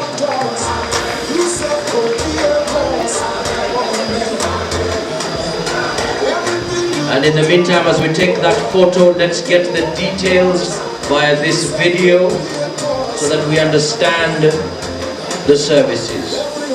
Office of the Registrar of Political We can kindly take our seats. We can take our seats. An easy, convenient, and personalized platform to manage political parties membership through eCitizen. Log into your account to check membership status in a party you may be registered in as a member, resign from a political party as a member, join a political party of choice. Easy steps to this service are: 1. Log into your eCitizen account or create one for those who don't have. 2. Select your preferred service and fill in the details, then submit. 3. Receive a system acknowledgement of request. And 4, upon processing, you will be notified of outcome of your registration, resignation, or training request as appropriate. The ORPP is a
So distinguished guests, we have our chief guest being the first person to experience the ORPP services on ECITIZEN. There we go. All right, so fantastic. Okay, so we are good. So you have your email address, ID number. Ooh. Okay. So email address or ID number, we change the password first.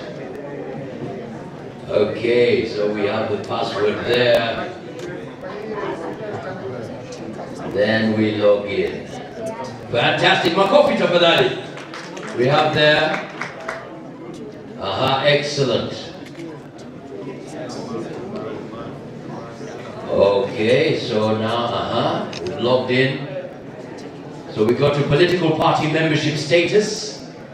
Click on the complete button below to view. Thank you. Okay. So, okay, click on the complete button. Not in a party. Oh, not Office of the Registrar of Political Parties.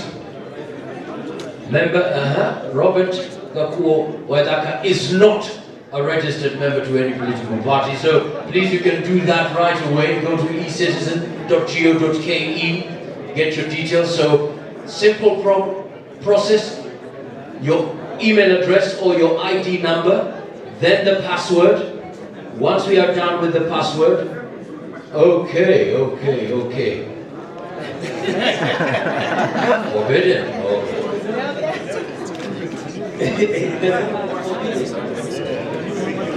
All right. Okay.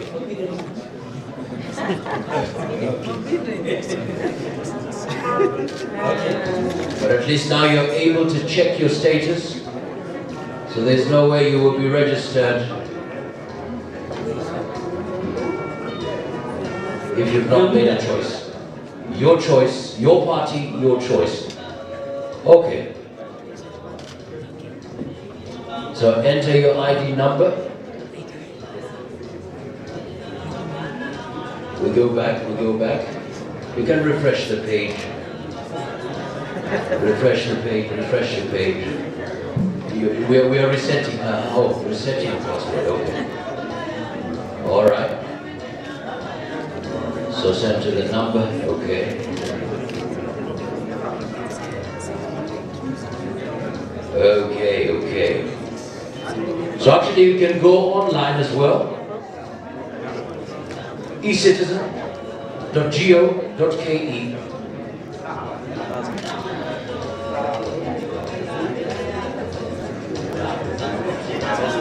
All right.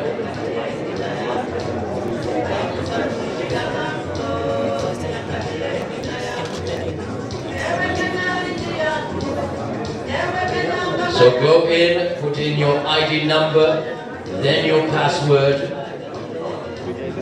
Aha, fantastic. So we are in, and then you scroll down to Office of the Registrar of Political Parties. Aha, you sign in. Okay, once you sign in, political party membership complete. Thank you for checking your status. Okay, so then we go to. All right. Sign in. Fantastic. Gonna see us. So we continue. Excellent. Political party membership status. Click on the complete button below. Thank you for checking your. So let's see. So you download. After that, you download. I'm open for business. Open for business. Makofi, I want to see us. Makofi, tafadhali. Thank you so much. Well done. Thank you for your time. Thank you for being part of this initiative. We celebrate you. Want to see us. Asante sana. I have to log out. Kabisa. That's all right. Absolutely. That's okay now. Thank you. Asante. A big round of applause to want to see us. Thank you so much indeed. Excellent. So you can actually join us. Right.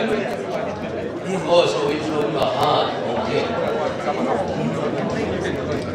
All right. So we want to see the whole process of joining a party.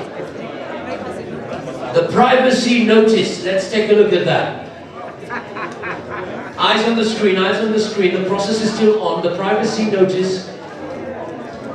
Okay. So we're in once again. ECITIZEN. Office of the Registrar of Political Parties. You continue.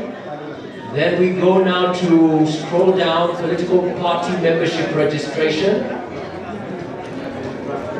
Okay, so the details are there. So at the bottom here, so there is the privacy. Aha. The privacy, the type of personal information. We process personal data. We collect and process the following information. Basic personal information, contact information, any other personal data, or sensitive data, how we get the personal information and why we have it. That's very critical. That's the privacy notice.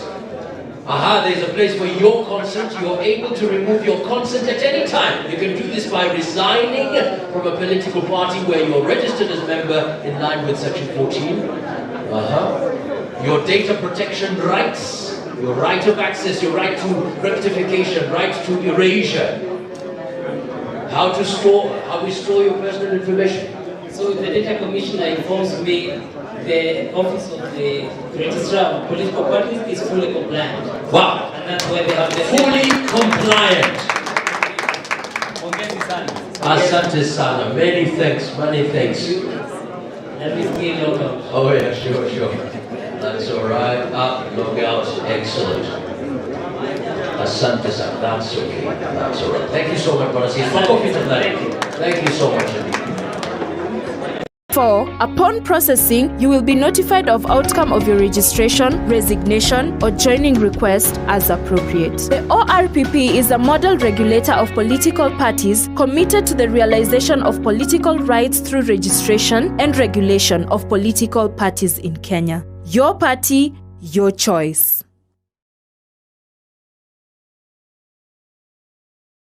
Office of the Registrar of Political Parties, the ORPPs, brings you an easy, convenient, and personalized platform to manage political parties membership through eCitizen.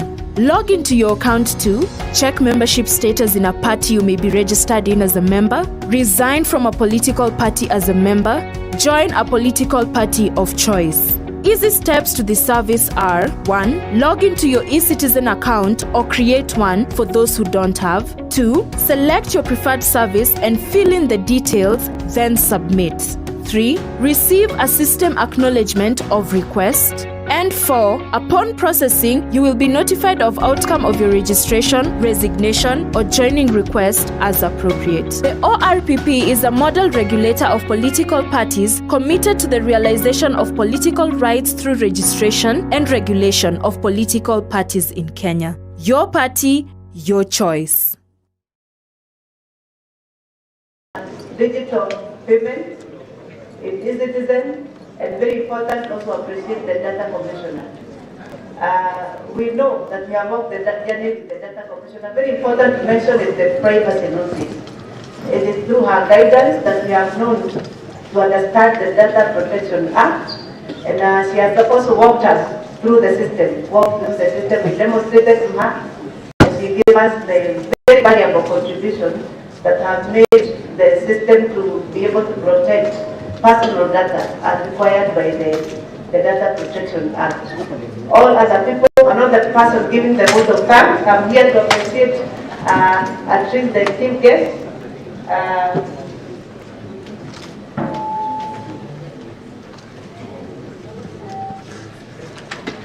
Thank you so much. Let me start by the director, eCitizen.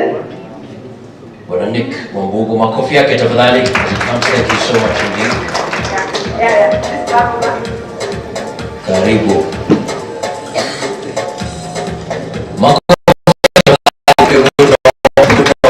Asante sana. And your commitment to technology, thank you so much indeed. Asante.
Asante sana. A big round of applause to Madam Registrar. Thank you so much.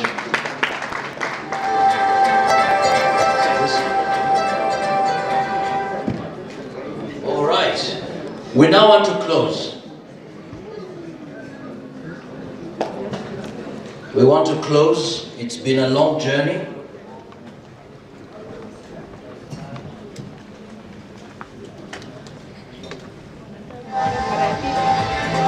Thank you so much. We want to close.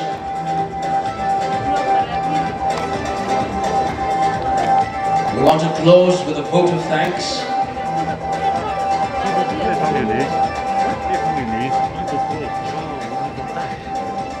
And I close with this particular eyes on the screen, eyes on the screen.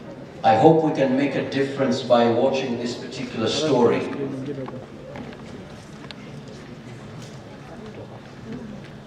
You see, in the past, anytime you pass someone, you hit them. That's what used to happen. But we changed that. Sometimes in a race, it's not enough to run. Sometimes you have to fly. Oh yes. But we can learn one or two things from Jemima Sungong when she fell down 2016. She picked up herself. She was hurt, but she picked herself up, and guess what? Running she did, and she won that race. She won that race. So we can fall, but let's pick up ourselves. But the reason why I play this video is this story. Our Kenyan athlete was just about to finish, but he couldn't. Others were passing him. Others wanted accolades for themselves. But look at his Kenyan brother, and I hope we can learn that from this. He stopped, and in a way saying, let's finish the race together. Let's finish the race together. And that's the spirit, even as we move forward. And to close for us, ladies and gentlemen, the vote of thanks, please put your hands together for Miss Juliet Muribe. Juliet? Asante sana. And of course, even as we close, remember we have a gift for everyone. Oh yes, makofi yake tafadhali nyingine. Karibu sana.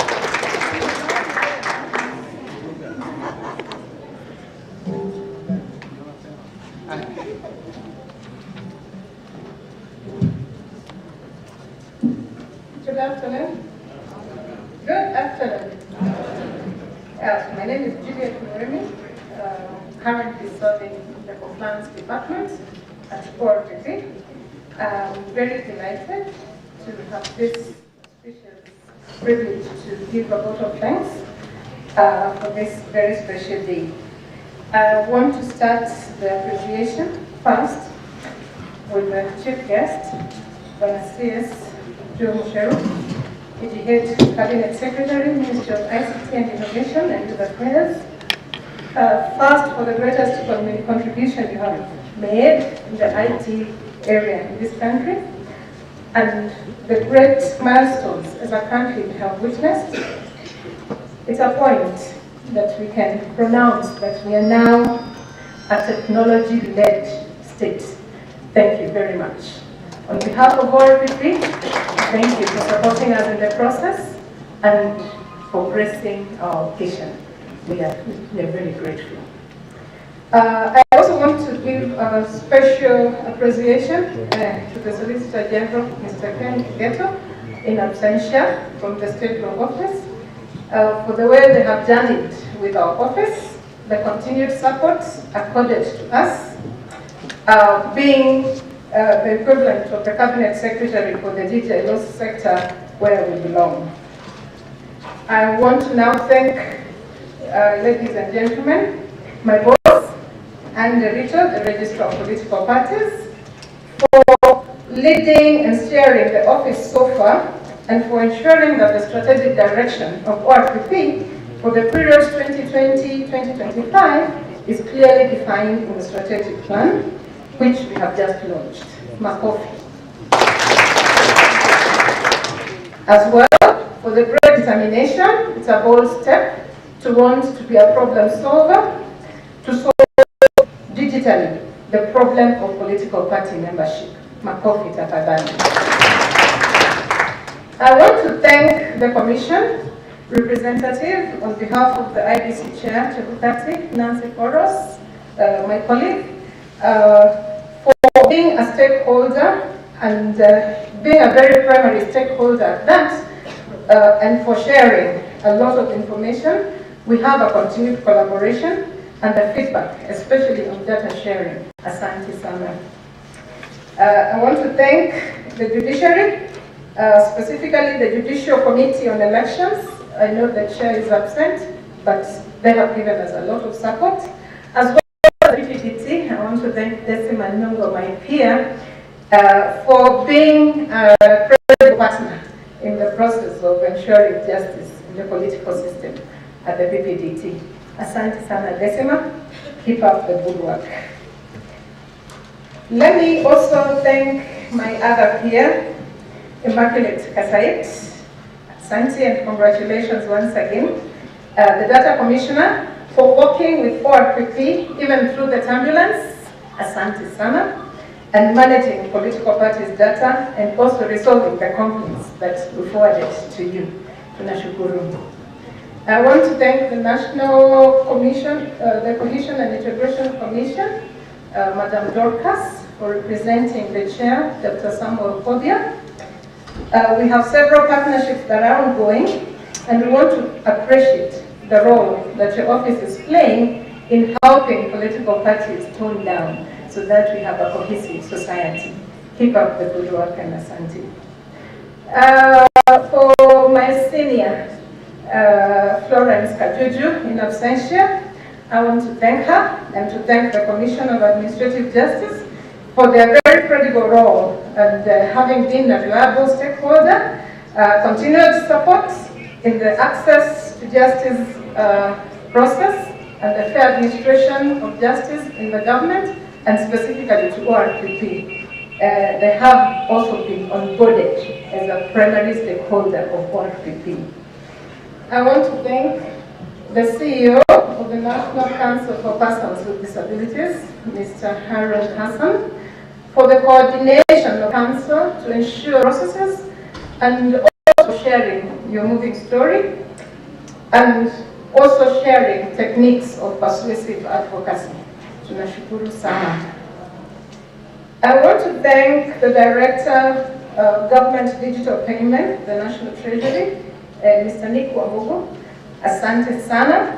The Treasury Department has been spearheading the onboarding of many government services on eCitizen, a process that has also involved a lot of training. You have capacity build, including ORPP, and you have enabled us to get to where we are, and we are thankful that the eCitizen platform has also allowed ORPP to be the newest kid on the block. Asante sana. We appreciate. All political parties present, represented by the chair, PPLC, Mr. Nisati, who has steered the dialogue platform and is promoting cohesion, supported by all the members of the steering committee. Koyo say you are indeed our employers, and therefore we must support you to get institutionalized. Asanteni sana for being part of this process. Indeed, it is your data that is being managed. Asante sana. I want to also thank the civil society organizations present, starting with the Siasa Place, which is representing the youth, for giving a platform for participation of youth and for everybody in the political process and having a voice. Madam Nelima Wako, asante sana, and keep the fire burning. I now want to thank Oslo Center, Phoebe. On behalf of the Oslo Center, we are indebted to appreciate your support, which has enabled us to have this function today. We thank you very much. Please pass our regards to the team. I want to give an appreciation to all the parliamentary representatives who have been present in this room, because they give credence to the work that ORPP does, and it is just an indicator that they are responsive. And I think that is the way to go, that we must all be responsive towards a common goal. I want to thank all the partners, development partners, International IDEA, CLD, civil society organizations, government agencies, and non-state actors for your collaboration with the ORPP, for your guidance and your critique at times, which has been constructive feedback to our growth. Asanteni sana, and do not stop. To all my colleagues at the ORPP, I want to thank you very much under the leadership of the registrar, supported by the two assistant registrars, Mr. Ali Suro and Florence Viria. The staff have been the building block to the process that we have just witnessed today. In terms of developing the strategic plan, you've just seen what ICT has been able to do, just the practical scene, and it is a skilled competence that has been at ORPP. So all ORPP staff feel appreciated. Special thanks also go to the committee that was charged with organizing and coordinating the event today. I want to now thank the moderator, Mr. Johnson Mulhausen, for the effective management of the function today. We are honored to have had you give us a smooth flow of issues. Asante sana. As well, I want to appreciate the Kenyatta International Convention Center management for providing us an appropriate venue. I noted that it has been renovated and it looks good. Finally, I want to thank everyone, each of us, and I want you to tell your neighbor, Asante, kwa yale umetenda. because I may not be able to thank each of you by name. Just feel appreciated. It was nice. Yes, thank you. Thank you. That is how much you are appreciated. We have received a lot of congratulatory messages, and all we can do is to work towards ensuring that we keep the promise.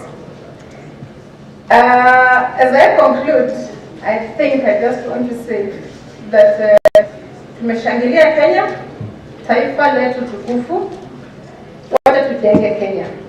It would be important for all of us to, at one moment, just separate our individual interests and pursue one common goal. As we move towards the election, let us be one, let us be cohesive, as we do politics, as we exercise our political rights and Article 38, let us do it in an environment of appreciating one another, because we need one another. Asanteni sana, may God bless you.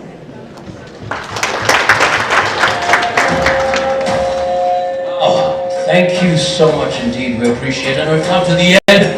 But two things very quickly. Number one, all political parties, please meet the PPLC chair. All political parties. Secondly, don't walk out of here without your gift. You will find your gift at the registration desk. It was an honor serving you as the MC. A special thanks to Miss Beria, Miss Beatrice and Mr. Beria. Many thanks. God bless you. God bless Kenya. Asanteni sana. Tujenge Kenya.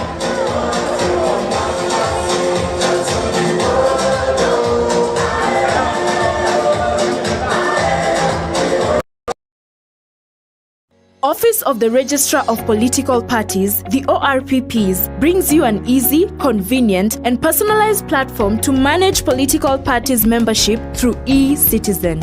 Log into your account to check membership status in a party you may be registered in as a member, resign from a political party as a member, join a political party of choice. Easy steps to this service are: 1. Log into your eCitizen account or create one for those who don't have. 2. Select your preferred service and fill in the details, then submit. 3. Receive a system acknowledgement of request. And 4. Upon processing, you will be notified of outcome of your registration, resignation, or joining request as appropriate. The ORPP is a model regulator of political parties committed to the realization of political rights through registration and regulation of political parties in Kenya. Your party, your choice.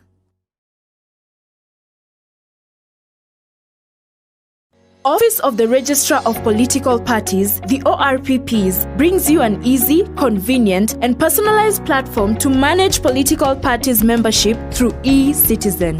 Log into your account to check membership status in a party you may be registered in as a member, resign from a political party as a member, join a political party of choice. Easy steps to this service are: 1. Log into your eCitizen account or create one for those who don't have. 2. Select your preferred service and fill in the details, then submit. 3. Receive a system acknowledgement of request. And 4. Upon processing, you will be notified of outcome of your registration, resignation, or joining request as appropriate. The ORPP is a model regulator of political parties committed to the realization of political rights through registration and regulation of political parties in Kenya. Your party, your choice.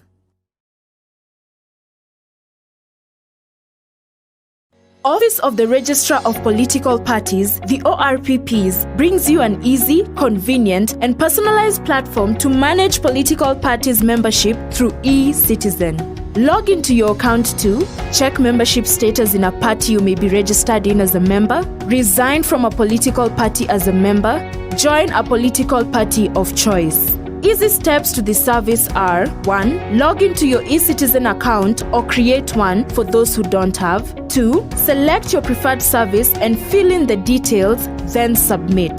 3. Receive a system acknowledgement of request. And 4. Upon processing, you will be notified of outcome of your registration, resignation, or joining request as appropriate. The ORPP is a model regulator of political parties committed to the realization of political rights through registration and regulation of political parties in Kenya. Your party, your choice.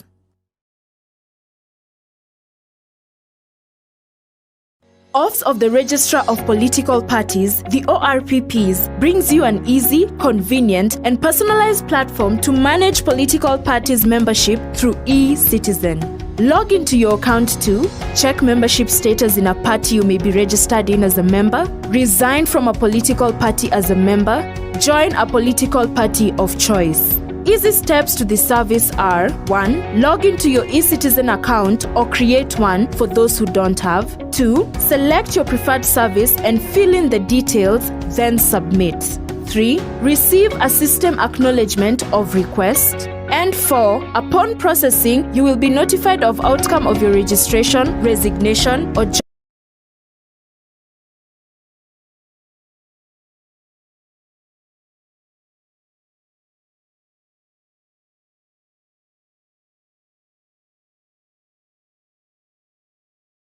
Office of the Registrar of Political Parties, the ORPPs, brings you an easy, convenient, and personalized platform to manage political parties membership through eCitizen. Log into your account to check membership status in a party you may be registered in as a member, resign from a political party as a member, join a political party of choice. Easy steps to the service are: 1. Log into your eCitizen account or create one for those who don't have. 2. Select your preferred service and fill in the details, then submit. 3. Receive a system acknowledgement of request. And 4. Upon processing, you will be notified of outcome of your registration, resignation, or joining request as appropriate. The ORPP is a model regulator of political parties committed to the realization of political rights through registration and regulation of political parties in Kenya. Your party, your choice. Office of the Registrar of Political Parties, the ORPPs, brings you an easy, convenient, and personalized platform to manage political parties membership through eCitizen.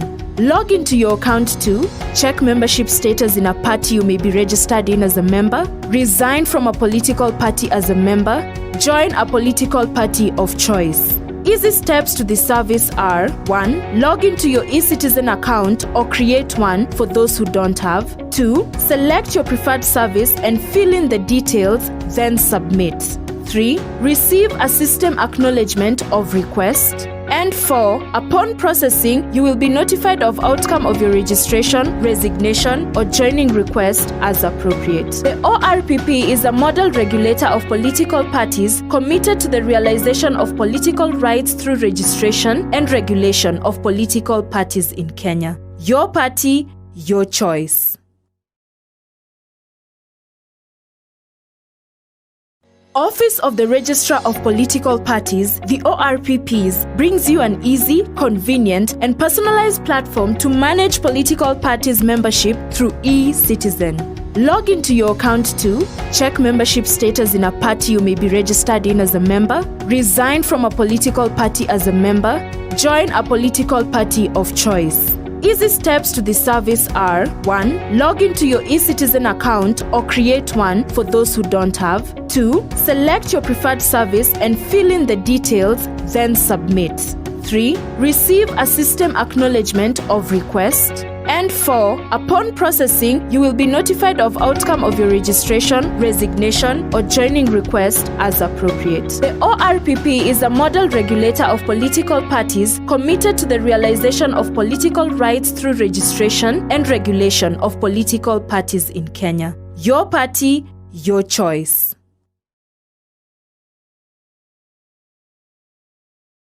Office of the Registrar of Political Parties, the ORPPs, brings you an easy, convenient, and personalized platform to manage political parties membership through eCitizen. Log into your account to check membership status in a party you may be registered in as a member, resign from a political party as a member, join a political party of choice. Easy steps to the service are: 1. Log into your eCitizen account or create one for those who don't have. 2. Select your preferred service and fill in the details, then submit.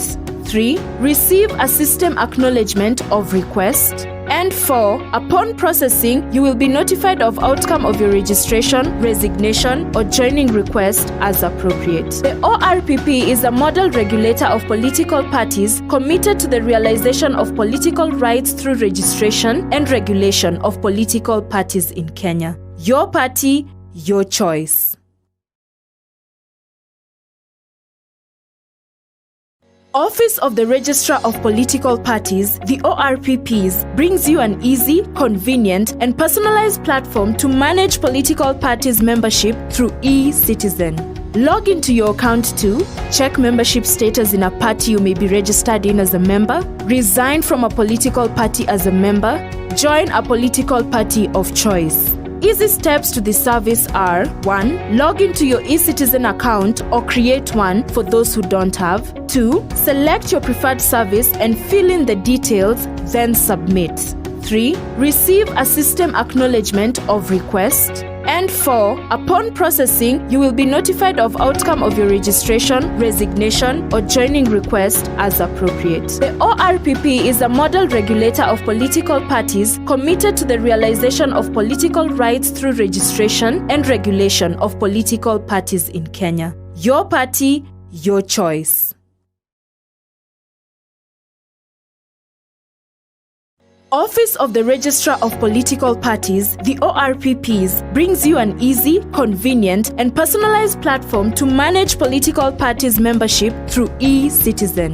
Log into your account to check membership status in a party you may be registered in as a member, resign from a political party as a member, join a political party of choice. Easy steps to the service are: 1. Log into your eCitizen account or create one for those who don't have. 2. Select your preferred service and fill in the details,